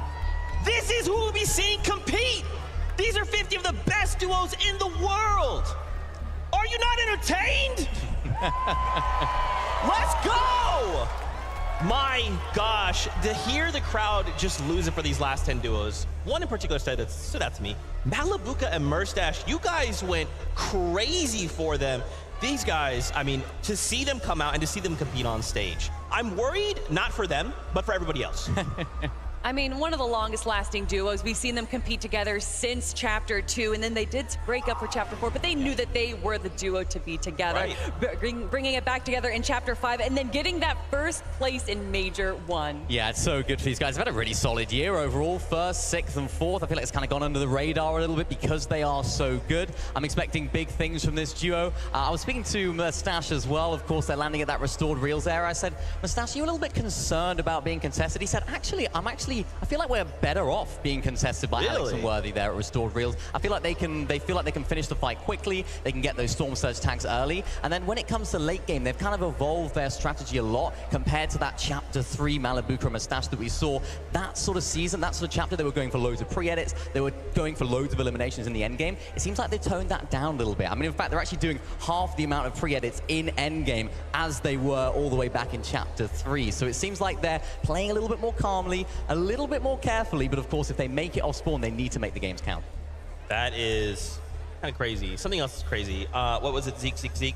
Invitational champions Cammy and Seti looking to make a return to this stage. I mean, if we got an invitational little title, we got a global championship title, that'd be kind of insane. I mean, they're already regarded as the land goats. Yep. As you said, winning the Invitational, getting second place at the Global Championships last year. And although they may not have had the best major last major, this season is looking so good for them. Absolutely. They love the low mobility meta. They have an incredible drop spot on the middle of the map. Everything is kind of working in their favor, Minnie. Yeah, it's a really, really nice meta for them. It's a really nice situation for them. As I said earlier, as I hinted at, my only slight concern for them is if someone decides to land on them off spawn. They haven't necessarily had the best time off spawn. They had a good Major 3. It was third in that, or Major 2, I should say, third in that major. But in the other majors, they haven't quite had the same success. They've only won 20% of their off spawn fights in those two majors. So intrigued as to what's going to happen there.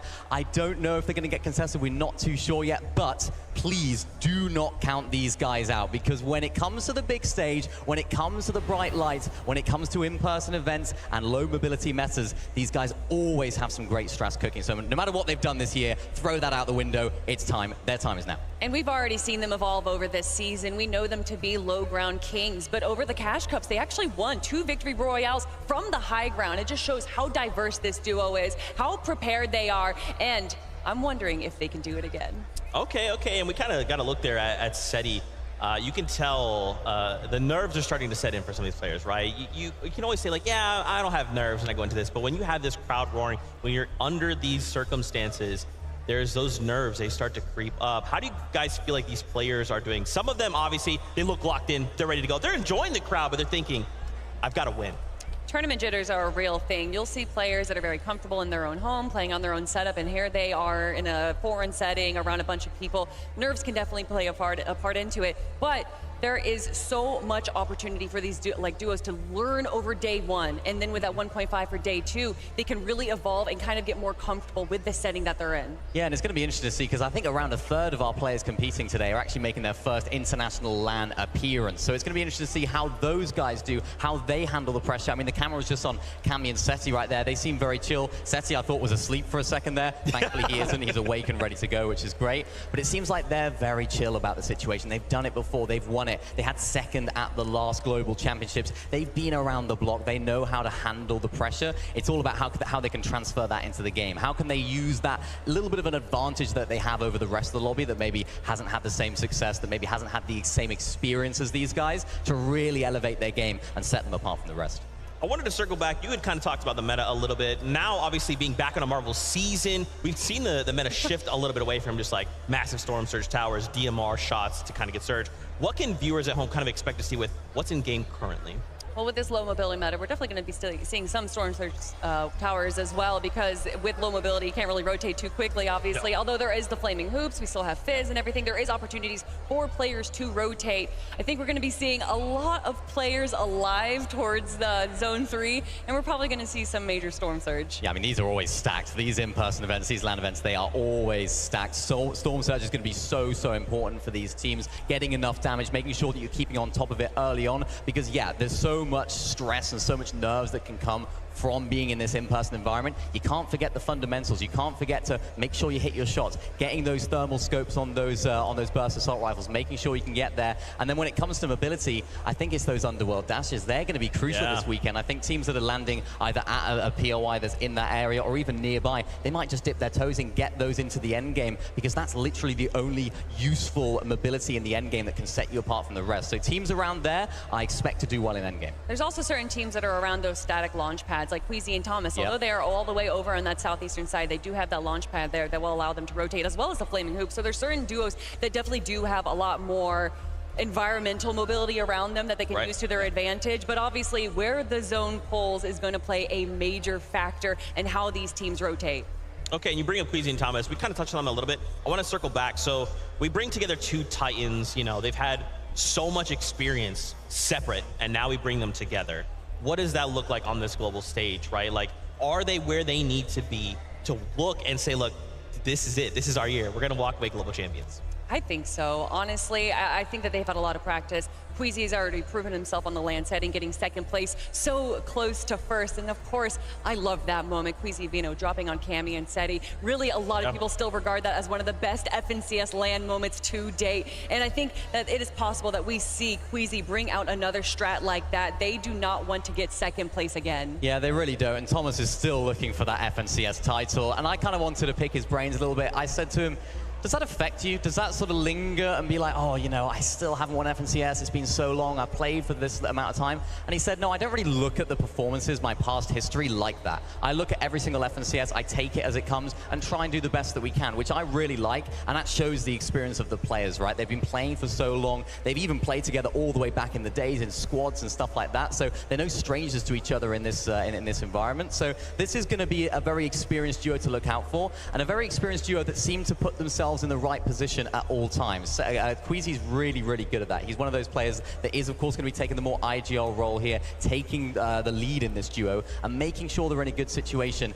We haven't seen them play height too much, so I mean, you know, a lot of people are saying, like, you know, Queasy is the height king. It's been a little bit 50-50 for these guys. We've seen them trying to go up for it, so you might think of Queasy and think, yeah, they're going to be going up on height every single game. I don't think we're going to expect to see that, but they have it in their back pocket if they need it. Sorry, just to bring out even more numbers, not only has Thomas been missed out on first place by just a single point, he's gotten second place 3 times and then third place 4 times. Wow. I mean, when you're talking about consistency, there's a reason that Thomas HD is considered one of the best aimers in the game, Yeah. but he's aiming for that first place now. Yeah, it's interesting that you kind of like that he thinks about it, right? Because it's easy to look at those numbers and go, well, you've never won. So like, but no, you're so unbelievably consistent that literally season to season, you are adapting and almost punching up, right?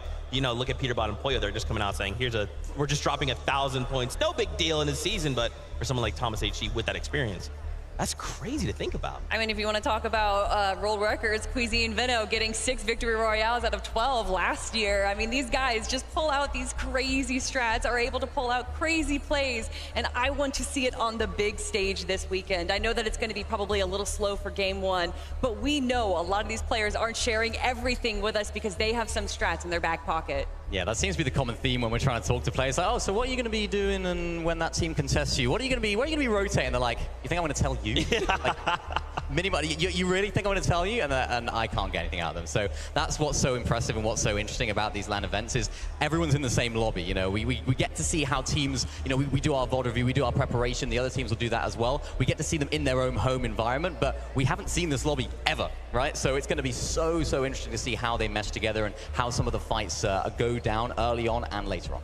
Yeah, that's a really scary thought, right? Because even think, we've had a number of practice games leading into this, right? And some of these duos have said, even in those situations, I'm not going to reveal anything, right? Someone like Bugha has been like, well, I could play, or I could just kind of keep everything in the back pocket. You will get nothing from me. Yeah, watching these scrims and not having Bugha's name in it, it's been a little bit, not concerning necessarily, although I do think practice makes perfect. Getting any kind of practice in before the competition, but it's Bugha, it's World Cup Bugha. I'm sure whatever he has prepared is better than what I can think of. I mean, I'll tell you who was looking good, though, in the practice scrims was Acorn and Cold. I think they had like 16 eliminations in one of the games. They weren't backing down. They wanted to fight every single person. And just even, you know, maybe they're not bringing out the strats that they're going to use. Maybe they're not bringing out those rotations. Just their ability to sort of fight with each other, have that synergy. You could see glimpses of that in the practice games yesterday. So it seems like they're on top form. I'm excited to see what those guys can do as well. But is that a bit of like painting a target on your back, right? If you're willing to go out that far and just go like, hey, we're willing to take the fight to you, we're kind of willing to show you who we are. Think of someone like Peterbot, right? Just so confident, just willing to say like, hey, wherever you are, if you want to come contest us, we'll be right here. So feel free to roll on over. That could work against any of these duos. I mean, it's great that we were just talking about Acorn and Cold and potentially contesting Peterbot and Poyo because they did try that in the Grand Gate era and immediately left because Peterbot and Poyo absolutely dominated the competition. And I mean, this duo right here, Peterbot and Poyo, there is a reason that they have just been so consistent. They have conditioned the lobby, like we said. There was a moment during Major 2 where they were splitting height by zone 10. I don't even understand how that's possible, how you can hold height from 2 different positions, just beaming down the rest of the lobby below. No one was even looking up. I think players, though, are going to be looking up today. Yeah, I mean, statistically, they've held height for the longest amount of time out of any duo this chapter, so I expect to see those guys up on height. And to your point, Zeke, about how their confidence goes into this, I think they feed off of that so much. I think Peterbot has that aura about him where he wants to feel like he is the best player in this lobby. Nobody comes close. And I think the way that he talks about himself, the way he carries himself, I think really aids his gameplay. You can see that when he's walking out. He's just like, yeah, I belong here. I belong on the big stage. We've had second, first this year. This is our time. And I think that just plays into it. Some people will crumble under that pressure, but Peterbot's got so much experience now at winning. I think he believes in himself, and having that undisputed, undeniable belief in yourself is so vital when you get to this big stage. Okay. You kind of said something that piqued my interest. We're talking about high ground, right? Yeah. Maybe there's people that are tuning in, they're like, okay, you've said high ground. I don't know what that means. High ground, low ground. Maybe break this down a little bit for us, because I don't know, like you guys that follow, you know, there's a lot of high ground teams. And there's only one high ground. So how can we expect that to kind of unfold, especially like if we're all looking at high ground going, okay, are you going up, I'm going up, and then we're all thinking the same thing. We're looking for that perfect time. Well, obviously, by having the high ground, you just have such better angles, better visuals of the rest of the lobby. And there's a lot of that goes into kind of controlling high ground. Some teams take it a little too early. They use those mats. And then when they see these high ground teams kind of switch to wood builds, well, that's when teams are going to try and chop them out, try and steal high ground from them. So it's almost a little risky to take high ground a little too early because you're going to use those mats. But with it being a low mobility meta, stealing height is going to be a lot harder. Yeah, it is. And I think that's where those underworld dashes are really going to come into play. Pop a Fizz, get the underworld dashes, save them to the end game. I think teams that land in that sort of area can definitely take height. And as you mentioned, it's a low, no mobility meta, so a structured height take is more what I expect to see here. When we have mobility in the game, we had various different mobility across the last few seasons and chapters. You can literally just look up, say, I don't think they're too confident up there. Let's just dash our way up and we're on height. So I think now we're going to see teams like Cammy and Seti that have taken height in the past, previously known as a low ground team, then sort of evolve their play style to take height when they need to. They're very structured at that. They're very, very good at it. They know how to get to that front side of zone and then make sure that they can claim height. So it's not necessarily you're going to be a high ground team or a low ground team. For some of these teams like Cammy and Seti, they have it all. Yeah, and then speaking of teams that like to take height, Clix and Veno.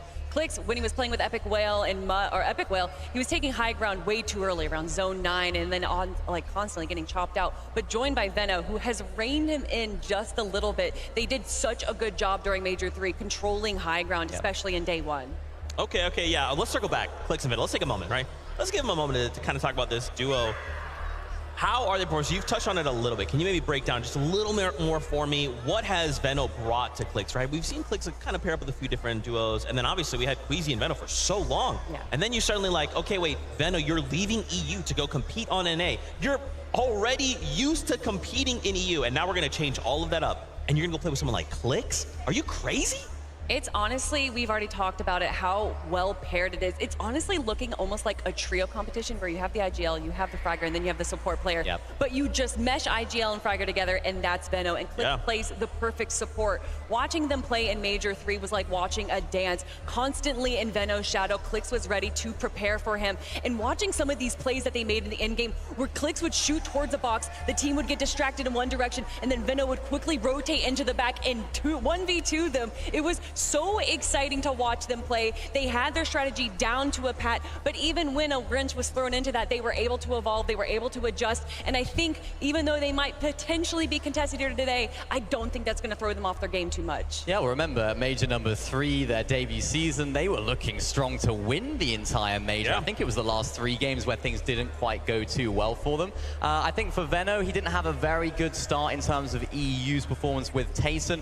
He, of course, played Major 1 and Major 2 with Tayson. You imagine this is like a Titan duo. I mean, you can see on the screen right now, he is ready and raring to go. He's been in this situation before, but as I was saying, he was playing with Tayson, didn't quite work out. He's looking at other options in EU and he thought, well, not really any players that sort of suit me here. This is not, I don't want to be going to Major 3 not 100% comfortable, and I think that's why we saw him move over to NA, and as I mentioned earlier, Clix is just the perfect teammate. At the beginning of their sort of journey together, things were a little bit rough. You know, maybe it was just a little bit exaggerated, but you could tell that things weren't quite on the same page. But now, though, when you watch them in endgame, the way they play through these tarps, the way they're hip to hip, as you mentioned, making little strategies, little plays in endgame, it's so good to watch, and they're a really exciting team in endgame. When they're playing those mid-ground layers, it's so good. We also have to give a shout out to their coach. Blood X has just done such a good job making sure that they are ready to go, making sure that they are focused, because they are pretty emotional players. When they start getting hyped, they are on a tear, and then once they start going down, it's a little rough for them, but they have been able to work on that, evolve from that. And personally, I saw a lot of growth from Clix during Major 3, where Veno was down, he was feeling out, and Clix just kept building it up, saying, no, we got this, we're doing great. And Veno would kind of turn around a little bit and start smiling on stream, and you know Clix is locked in when he turns off his face cam and comms, and that's what we were seeing in the Cash Cup. You know that when he is starting to take away from his stream, that he is serious. That's right. I love this breakdown from you guys. As we continue to prepare ourselves to kick off the competition, we actually wanted to check in with Adam and get his thoughts on the competition. Adam, it's crazy. I'm hyped. Are you? I'm incredibly hyped. I mean, I've watched you guys do the walkouts. I mean, the players seem unbelievably up for this. I mean, the last couple of days, for you guys who don't know this, behind the scenes here, the players who have been in the player lounge this entire time have been obviously scrimming, getting together, competing against each other, and kind of testing the waters of what's going to be this incredible competition with 12 games over 2 days here. Personally, kind of sitting back and actually chatting to the players. It's a rare thing you get to do here at these in-person events. Obviously, you see them online all the time competing, and we kind of see their names on screen.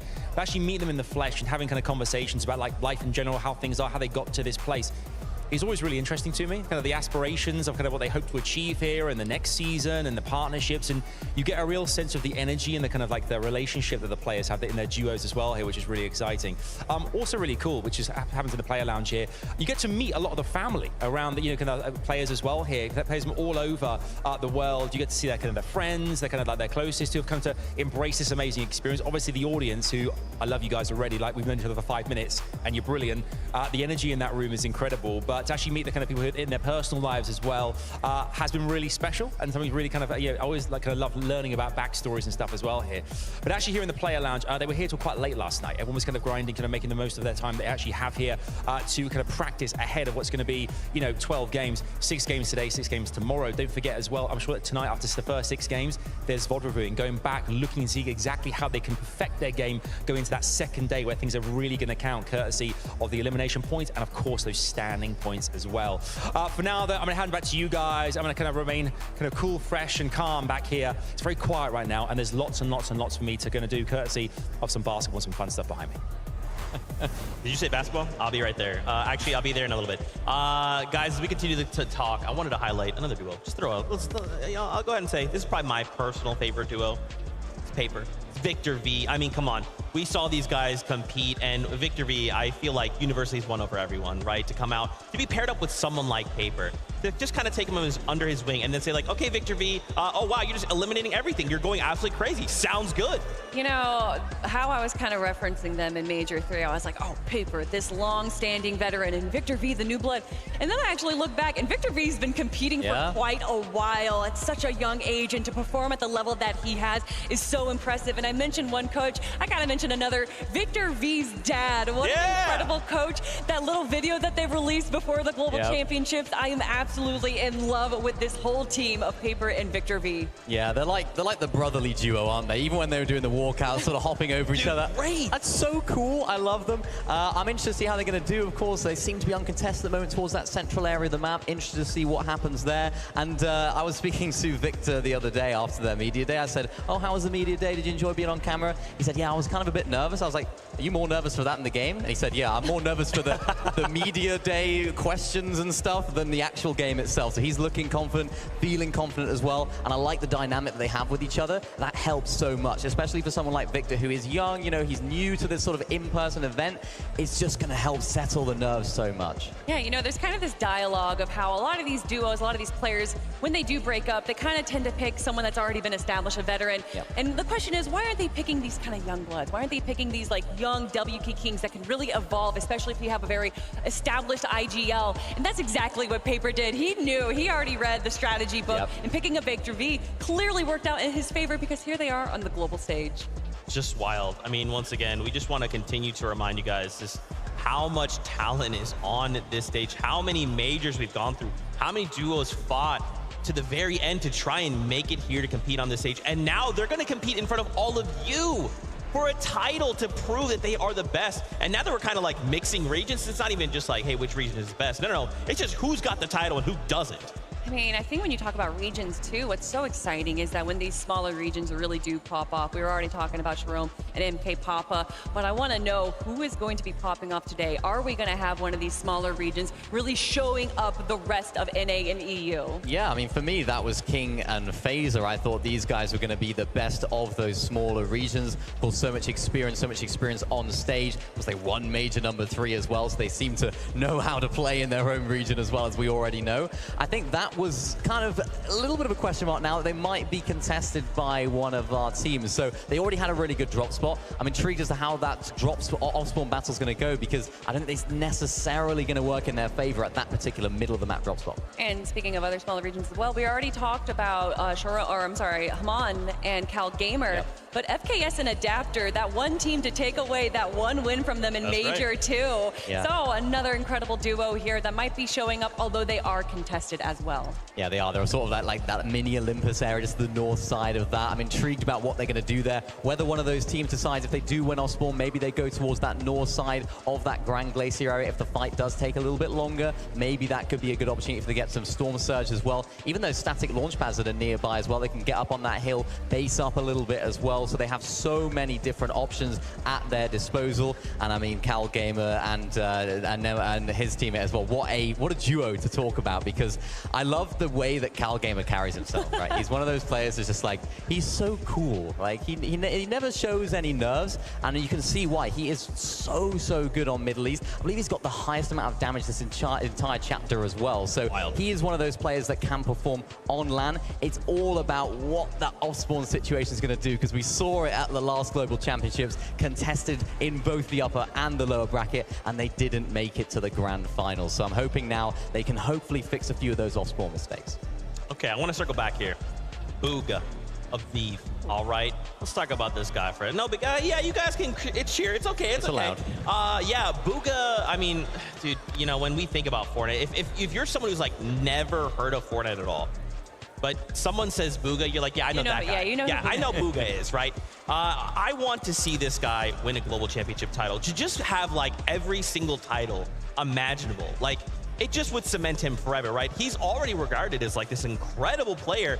And when you have as many like accolades as him, like people would just, they would trade it all to even have like even half of those accolades. And just how, you know, just how strictly people look at Booga, where if he's not getting first, then he's getting last. I don't understand how the community could ever say like, oh, Booga's washed. Oh, he didn't win global championship. I don't get it. But then he gets the back-to-back wins between chapters 3 and 4. And then, of course, going for 3rd place in Major 1 is 7th place in Major 3. And they did split up in Major 2, but obviously they felt some kind of synergy. They understood that this was the duo to make their ticket into the global championships. Yeah, it didn't quite work out when they split duos. They, of course, came back together, and that's really difficult to do. When you're a team that has had a little bit of success before, split up, come back together, what are the vibes going to be like there, right? It's like, hang on a sec, you just dropped me, and now you're coming back to ask if we can play. So it's nice to see them still performing well. I genuinely think this is a really good chance of them getting a top 5, maybe even the win, depending on how the weekend goes, because their situations seem to just work out really nicely for them. I mentioned it earlier, they can go towards that east side, towards that castle. Lots of different teams, even to the north of the castle as well, that are going to be landing there. So interesting to see how they can sort of manage those early Storm Surge damage. And even if they do get a little bit of their loot stolen from that gas station to the south of their drop, I still don't think they're going to be in trouble. I still think this is a team that can pull it out of the bag. Much like Acorn and Cole, when it comes to the end game, they're still going to be looking stacked because they can find those eliminations. Yeah, I mean, Booga, an incredible IGL, and then Aviv grabbing all of those eliminations as well. And the loot, like you were talking about, the loot that they walk out of that POI is absolutely ridiculous. They are stacked by Zone 2, and no one wants to face them. Although, a cute little caveat for the moments that we got to see in the Cash Cups, where he saw Peterbot and Poy. Booga and Aviv were currently in first place after game number 5 from the recent with Cash Cups, but Peterbot and Poy, you know that they want that win, the win before the global championships. And so they literally left the forecast tower, the only time that Clix and Veno got that forecast tower, and wanted to chase Booga and Aviv. And Booga and Aviv saw the token, saw that little glowing around them. They knew that that was where the coin was, and ran away. But again, it worked out in their favor because Booga and Aviv came out on top. Just crazy stuff, man. I am so hyped to start the competition. It is almost that time. Acorn and Cold, though, we have to mention these guys, right? We got a little taste of these duos. And I mean, we can't forget as well, Cold also walked away at EWC with a win, right alongside Ritual. So he's already got this confidence in him. You've got Acorn right there, ready to go. I mean, do we think these guys could go? Like, could they make that top 5? Could they win it all? So before Major One, before they won, we asked the question, you know, as a fun little thing, Yep. who do we think is going to win the Global Championships? And I said Acorn and Cold way back when. I mean, after their run that they had last year, it was absolutely phenomenal. Getting 7th place in the Global Championships for 2023 just solidified their spot as two of the GOATs of Fortnite. And then they do it again, winning Major One once again this year. They just the way that they synergize together, the IGLing, the fragging, it is perfection. Yeah, it is. I think it's all about that off-spawn battle for me down there at Brutal Beachhead. Andalex and Sato, these guys are not a bad team in any regard. I mean, they're here, so that says it all. I mean, Andalex being around the block, being a very, very experienced player over on EU. Sato, more of an upcoming player, and he is really, really good as well. He's one of those players that lots of people have got their eyes on as some up-and-coming talent in the EU scene. And I think this is a team that, yeah, they're probably going to try and play a little bit slower off-spawn. They're not necessarily going to try and finish the fight too quickly. As I mentioned earlier, they might try and dip on out. I'm not too sure how splittable Brutal Beachhead is, so if both teams decide to try and stay, there might be a little bit of an engagement there, but I think both teams would be more than happy to kind of just dip out. I think you're right. I think Sato's going to grab a few chests and dip. Okay, all right, I like it. We just got word. We're gonna check out the Creator Lounge. We've got a little interview lined up with Blake in Somerset. I told you guys earlier, the Creator Lounge was all about getting in contact with some of the influencers around Fortnite, and we're joined by the awesome Somerset and the awesome Blake. Thank you guys so much for joining us. First and foremost, how's the event so far? It's been amazing. Meeting the fans, a surreal experience. I couldn't expect anything more. And Blake? It's been crazy. We walked in, we were literally getting swarmed, taking pictures for like an hour, trying to find this Creator Lounge. But I'm happy to be here, and I'm excited to see the event. Blake, I gotta ask you, right? You know, you have a lot of experience playing in competitive. You've played against a lot of the players on that stage. Who are you looking at thinking, this is the best player in the tournament right now, these are the teams to beat? I mean, obviously we got to look at Peterbot and Poyo. You know, they won back-to-back FNCSs. They're coming off into this event looking like the favorites to win. But, you know, there's 4 teams at their POI. Another team I want to look at is Clix and Veno. But they're being surprised con by some OCE team. So we got to see how it plays out, but I'm excited. Somerset, listen, an event of your own coming up, right? Big competition on the horizon. How are you feeling for that? Stressed, happy, sad, I don't know, everything, mix of emotions, but, you know. Awesome to get that insight, though, from a competitor's standpoint, because we got all those competitors out on the stage. Absolutely. I mean, when you look at the venue so far, people packing in, do you yourself even, you know, remember back when you used to play a lot and get nervous about, you know, just how many fans are there waiting for you? Like, how does the nerves factor in when you're up there on that stage? I mean, I feel like most of these pros on this stage are experienced, and I don't think the nerves are really affecting them. And for the new timers, like the one-time land qualifiers, like they're gonna feel it game 1 dropping in. Once they land on that map, they're gonna be good. The nerves are gone, they're locked in, they're ready to win. And obviously you both are just awesome content creators. Any content gonna be coming from you guys from the event? And if so, let everybody know where you guys can, or where they can check them out. Somerset with an O, no U, but anywhere on any social. There you go. Yep. We'll be doing a meet and greet in the main lobby at 1:30 p.m. Central Time. I'll be IRL streaming it at twitch.tv/Blake. Awesome stuff there, guys. Thank you guys for joining us. And for now, we got more coming your guys' way.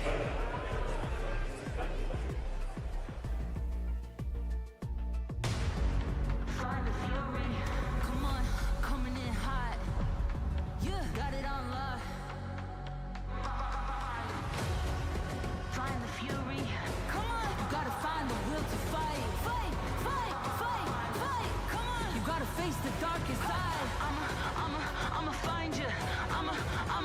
find you. I'ma find you.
bouncing back. Yeah, I'm bouncing back. I keep coming back. I can't hold it back. Yeah, I'm bouncing back. It's just a mission. I do them in my sleep, no commission. I like a side quest, love opposition. With surgical precision, they make losing their tradition. Yeah, they talk and they talk, but what they say to me, I'm chewing it all, it's hitting my jaw, the way that it hurts you to think. I'm building a wall, 90s tall between you and me. I'm out of space, you're out of peace. It's a different game when I'm out of your league.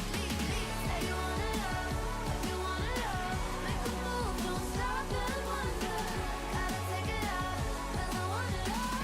No stumble, I'll keep bouncing back. Take your cap, take your step, take a step, 'cause I've been back. Oh, just like that, I beat you in, crank up back to back. Oh, just like that, I see a dub in my future stats. Oh, I know a place you can go, the doghouse outside my massive abode. It's lovely, it's cushy, and sometimes it's cold. Now sit and watch me get this gold. Oh, I'll bounce back. I just want it all, I just want it all. I'm gon' bounce back. Said you want it all, but you want it all. Said you want it all, I'll bounce back. Said you want it all, but you want it all. I can have it all. If you knock me down, I'll go for the fall. I just got back up, I'll bounce back. I just want it all, I just want it all. I'll keep bouncing. Yeah, I'm bouncing back. Yeah, I'm bouncing back. I keep coming back. I can't hold it back. Yeah, I'm bouncing back. I keep coming back. Yeah, I'm bouncing back. I can't hold it back. Yeah, I'm bouncing back. I keep coming back. Yeah, I'm bouncing back. I can't hold it back. Yeah, I'm bouncing back.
FNCS is the biggest tournament of the season. 100 players, 50 teams of 2, players all around the world. They all travel to one place to play on a stage in front of everyone. One weekend, one map, last one standing wins the game, 12 games, and they crown the champion. That's how I'd explain it. No other game's doing it like Fortnite. The esports here is crazy. So the most consistent duo this year, I mean, it's obvious. Best duo in the world right now. I mean, placements speak for themselves. they got second Major 1, first Major 2, first Major 3. And they won like a lot of duo cash cups, so. Or the first season in general, they were dominating. Now they're looking really strong. I don't think anyone put them that crazy. Like 100% the most dominating team of everyone. I mean, there's no one else more consistent than us, I would say. I'm not sure that it will surprise anyone, but I'm pretty sure that Kami and Saitsu will do good, as they always do on LANs. They kind of just have everything scripted. They have the entire game scripted and how they're going to play it. They're always just one step ahead of everybody. I'll say Epic Whale and Muzz impressed me with their performance. We just stopped playing with them last season to play with Veno, and I was really hoping he quals for Globalists. So them getting, I think, 7th, it was impressive for me. And then another team which is like also pretty underrated still is Batman Boog and Rapid. I think they're also kind of underrated. I just think they match really well together, and like they know how to play the meta. They're good like fighters and all that. Rapid's a super smart guy. They've been doing really well these last 2 seasons, and they've kind of proven to everyone they're like as good as the rest of us. They're on a come up this year. They're doing good. I think they can sneak in a top 3 here if they play their best. So one person that I've been watching to like that I would really love to incorporate some of their game into my own is Seti and Cammy as a duo. Actually, every single LAN they come to, they come from more prepared than anyone. They have more strats up their sleeve. They just create new strategy and new metas on their own. Basically, everyone watches their games to see like what they're doing, and then they can learn from what they do to implement it into their own game. I say probably Acorn and Cold. I think Acorn, he has a really good understanding of the play style that I try to play as well. I think we both kind of do the same thing. I want to see how he thinks about some situations. And then Cold, I mean, he's just a good fighter. If I want to do good that's not us, probably be Kanata and Cooper. Good friends with them, and I think they have a really big shot. I think Srizi and Yapko, because Srizi can play with his duo. Also last year he couldn't play on the LAN. Maribuka Mirsash, because it's my friends. I hope Srizi does good today. Like, he deserves it. I think he also deserves to play a good tournament here. I want Clix to get a top 3 for the first time in his career. I would want the Middle East teams to do good. Yeah, for me it's probably Region with the Janus, Pixie, like all the Germans basically. Honestly, all the OC boys, I hope they do good. 100%, all my friends, you know, Kanata, Paper. I've been helping them out on the side, just trying to see them do good. You know, when I thrive, all my boys to thrive too type thing. So that's just how it be.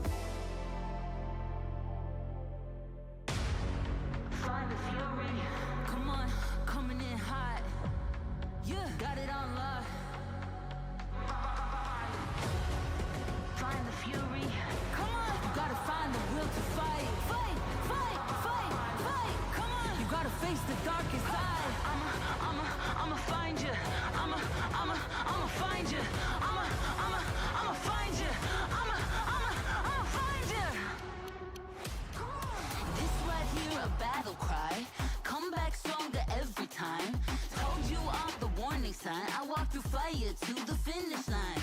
They all miss and I'm immortal. Got a hot drop right out the portal. I'ma climb up the field that I pushed down. Better watch out cause I'm on the way now. Cause I'm a legend when I'm in a storm. It's redemption that I'm fighting for. Got a taste and it hits the core. And now I want more. Fight for glory, change the story. Better watch out, better start to worry. Fight for glory, change the story. Future's all mine when I find the fury. Fight for glory, change the story. Better watch out, better start to worry. Fight for glory, change the story. Future's all mine when I find the fury. I'm on the way up, this is my moment. Bring in the thunder, you can't control it. I'm burning brighter, my path is golden. Keep building higher, I am the chosen. I am the chosen. I am the chosen. My path is golden, keep building higher. I am the chosen. Cause I'm a legend when I'm in a storm. It's redemption that I'm fighting for. Got a taste and it hits the core. And now I want more. Now I'm on top, got the world at my feet. Put that crown on my head, make you bow in defeat. I'm a champion, I've arrived, I don't stop, running back again. Now you feel the force of the beast. From the north to the south to the east to the west, I'm the best. I can feel the fury, put this dog on a leash. Feel the fire on my breath, hear the grind in my teeth. I'm an outlaw, put a target on my back. You can aim for. You can watch me fly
bouncing back.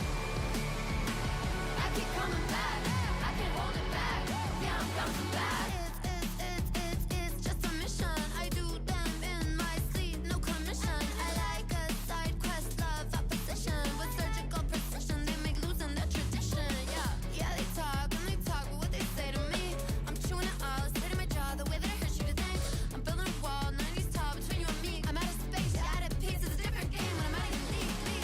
Say you wanna love, if you wanna love, make a move, don't stop and wonder.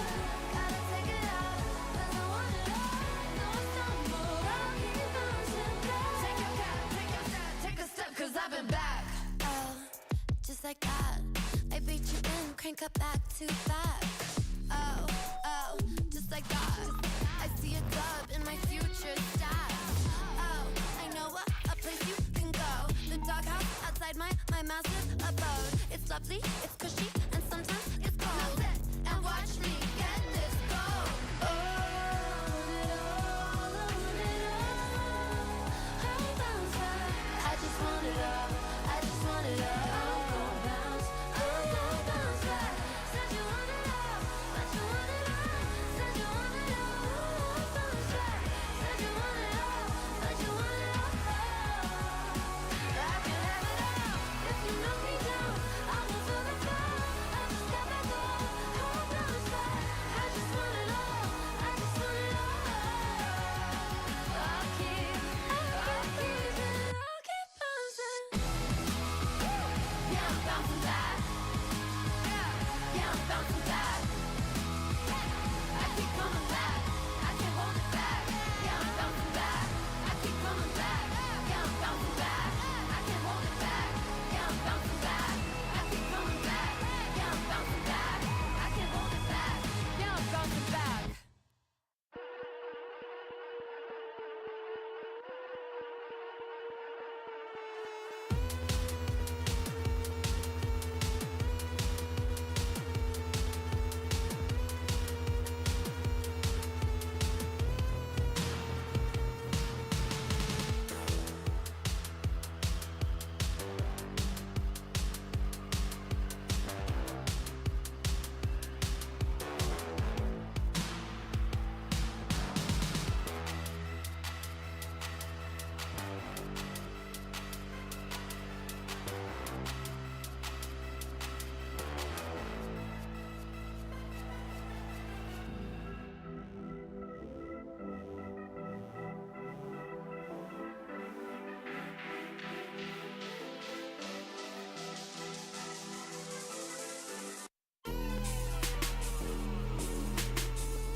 miss it. If you miss, you gon' regret it. Before you crawl, know I'm running it all. I'm built up like a pharaoh, now they praying that I fall. Through shadows, been burning through these battles. No weakness in my body, need to know you better ask somebody. Already, I consume the petty, it's plenty. I leave a penny for thoughts about how I'm living. Ay, turn up the track, going deep, I'm in the zone. You know I'm about to go, harder than hard to go. When the lights shine bright, that's my show. Burn up and see the glow, I'm gonna make it. No, it's a rap, got the match built like a pro. You know the legends go, harder than adios. When the lights shine bright, that's my show. Burn up and see the glow, I'm gonna make it. No, me off the top, no way. I came and called my name. I gave my life into my place, earned everything that I claimed. Nothing ever could replace me. 3-4-3-4, square dance on the floor. This is not a ball, I'm above it all. Start, I see my glow up where you supposed to go. Proceed on the low, can't lose if I'm to go. Leave me in the zone, I take your mind and then I snatch your soul. Turn up the track, going deep, I'm in the zone. You know I'm about to go, harder than hard to go. When the lights shine bright, that's my show. Burn up and see the glow, I'm gonna make it. No, I get it, they love my whole aesthetic. They got so listen, told you this ain't hypothetical. Answer the call, prove this once and for all. Can't reach me with an arrow, summer nights I never fall. No cattle, the goat don't wear a saddle. Go riders off my body, cut them off, they yak and sloppy. Already, I consume the petty. The vision's 2020, but Leo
if you miss, you gon' regret it. Before you crawl, know I'm running it all. I'm built up like a pharaoh, now they praying that I fall.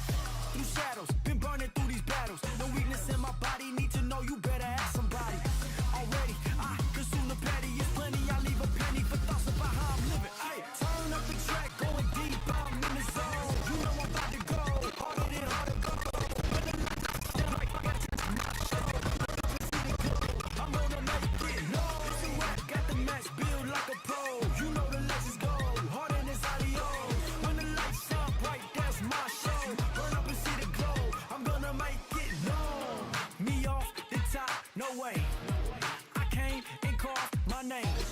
I gave my life into my place, earned everything that I claimed. Nothing ever could replace me. 3-4-3-4, square dance on the floor. This is not a ball, I'm above it all. Start, I see my glow up, where you supposed to go. Post it on the low, can't lose and find the go. Leave me in the zone, I take your mind and then I snatch your soul. Turn up the track, going deep, I'm in the zone. You know I'm about to go, harder than hard to go.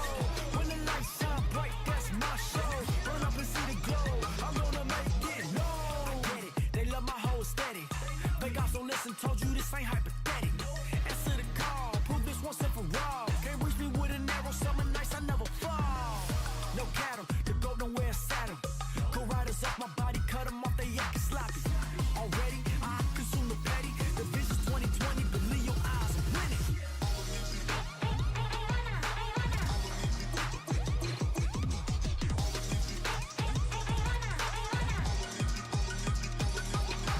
Turn up the track, going deep, I'm in the zone. You know I'm about to go, harder than hard to go. When the lights shine bright, that's my show. Burn up and see the glow, I'm gonna make it known. It's a rap, got the match built like a pro. You know the legends go, harder than adios. When the lights shine bright, that's my show. Burn up and see the glow, I'm gonna make it known. Up the track, going deep, I'm in the zone. You know I'm about to go, harder than hard to go. When the lights shine bright, that's my show. Burn up and see the glow, I'm gonna make it known.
Chat, how's it going?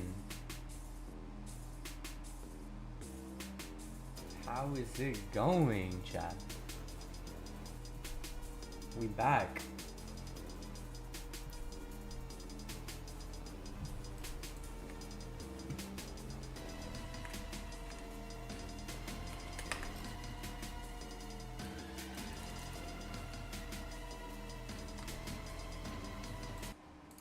Chat.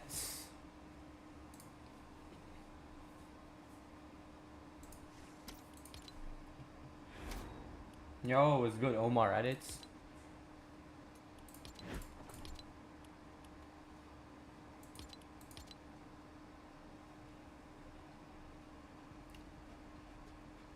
Oh my god.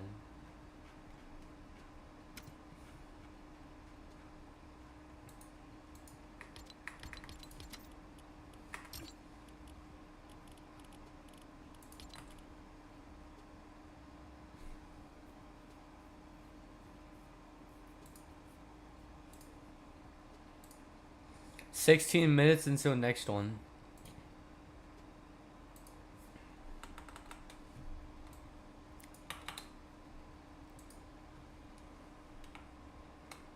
Yo, what's good, Central? Add me? Yeah, hold on, I got you.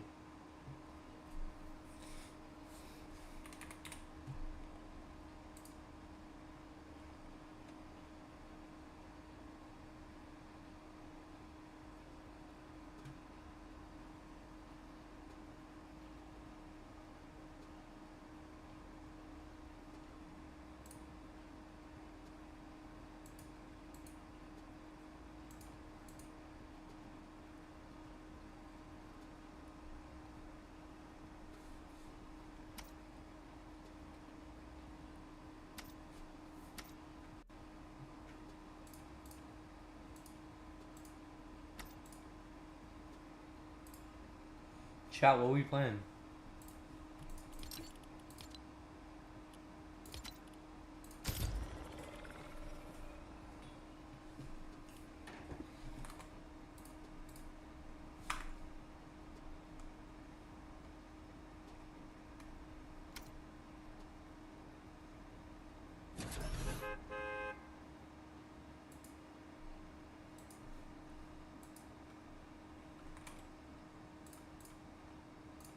"14 minutes until it starts on out."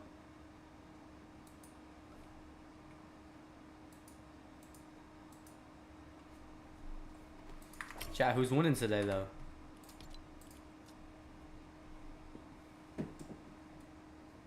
Chat, we need a chat revival, bruh. Get your friends in here. Get the homies in here, bruh.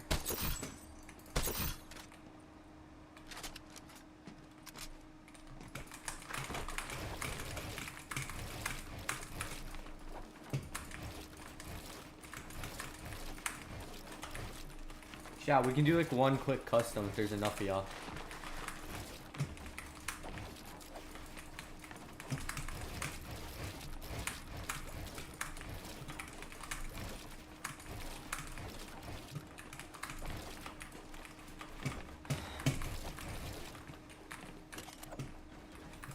Clix? Maybe. Next game's in like 14 minutes. I'll start a timer for 14. Here, I'll put it up on screen.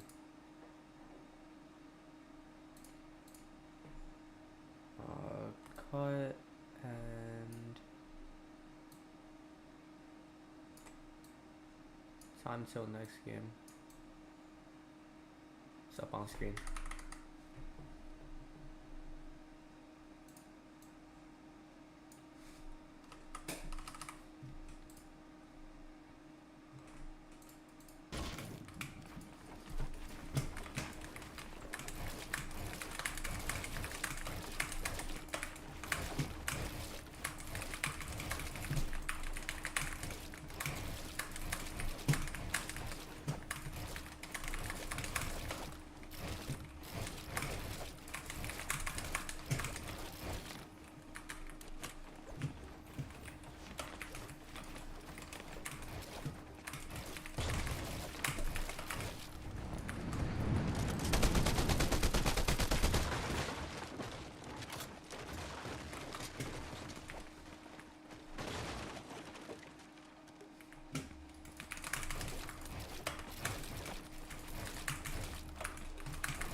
Alright, chat.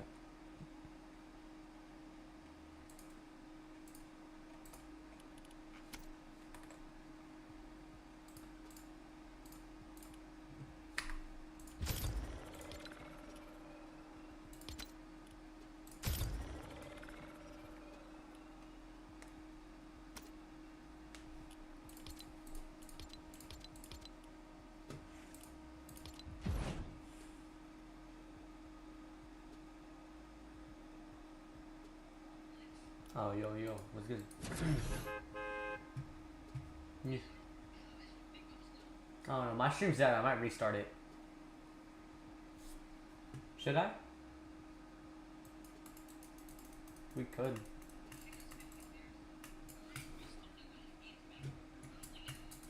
If they start in 9 minutes, yeah, I know. That's probably what I'm thinking of doing. I'm gonna end in.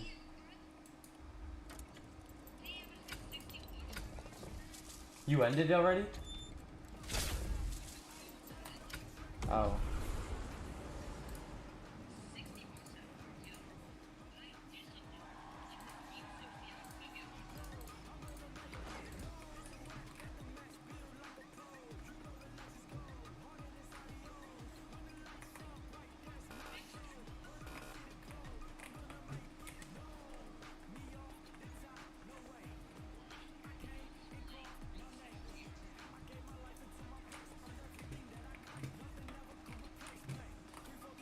Mine? Nothing. I'm just sitting here in the map. I'm just sitting in the FNCS map.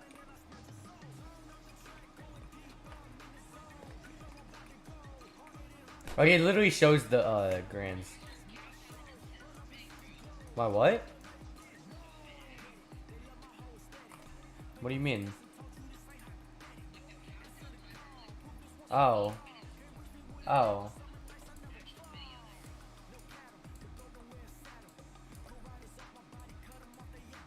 There.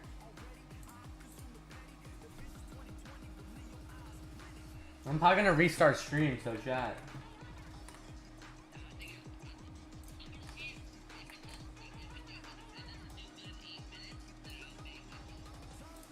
I mean, I only have 8 views. 1,900.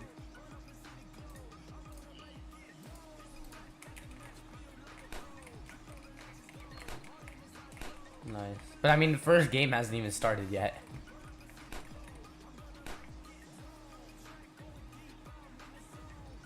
Yo.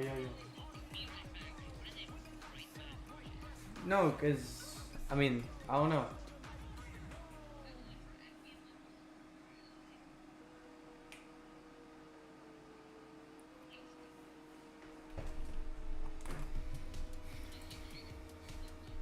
Yeah. Yeah, I know.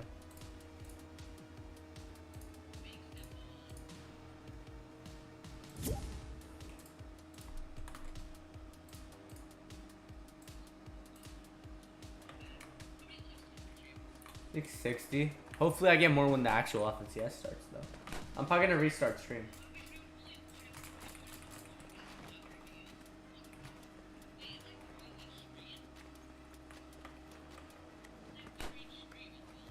Yeah, I think that's how the world works, man.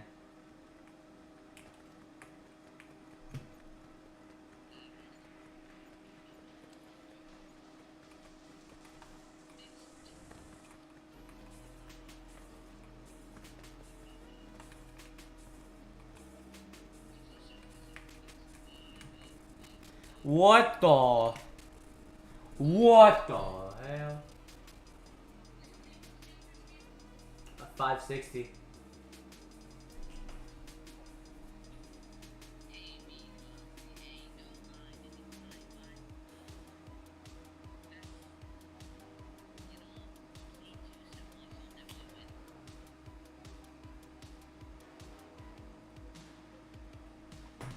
I haven't even. Bro, I should probably pull up my chat again. My chat's been like not there for like the last hour. Let's see. Sui FN. Wanna collab? Nah, I'm good, bruh. I'm famous. Nah, bro, I'm good. Yo, I'll add you in a bit, man.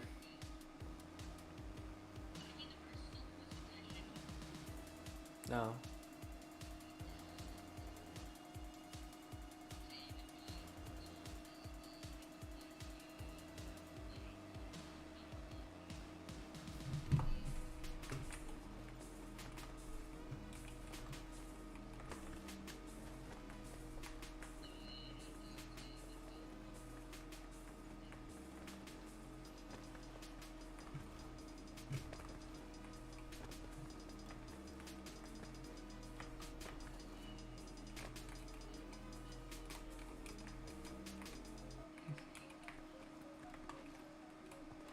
Yo, what's good, little Dilly? Chat, look at who's holding up the trophy, bro.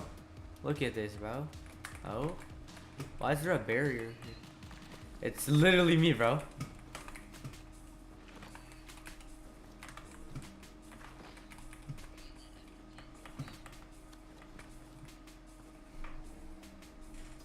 Chat.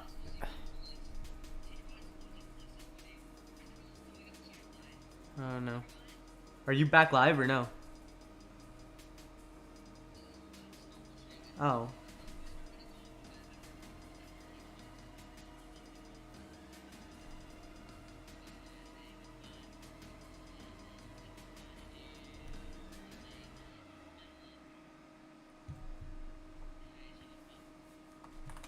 Alright, chat. 4 more minutes. I'm gonna start putting the screen back up.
you so much for your patience. We really do appreciate it.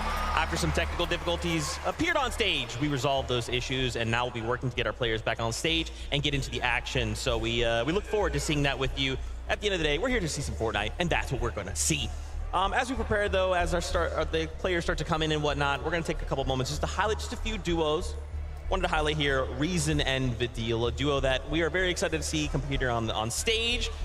There's some Reason fans out there. Yeah. A lot of them. Yeah, that's the joke. There's a lot of me included. I mean, there's a reason to like Reason, and when you look at the run that they've had this year, getting 7th, 4th, and 5th from Majors 1, 2, and I mean, it's crazy talking about the consistency that all these duos have brought here today, and to see them being competing together. I am so excited to watch Reason and Vidil. Yeah, really interested to see how these guys can do. Of course, they're landing at the Doom's Castle towards the northeast side of the map. They have a couple of teams there as well, so they're not going to be uncontested there. But this is a team throughout the whole year have performed really well. As you mentioned it, Kelly, they had a really nice year with a 7th, 4th, and a 6th.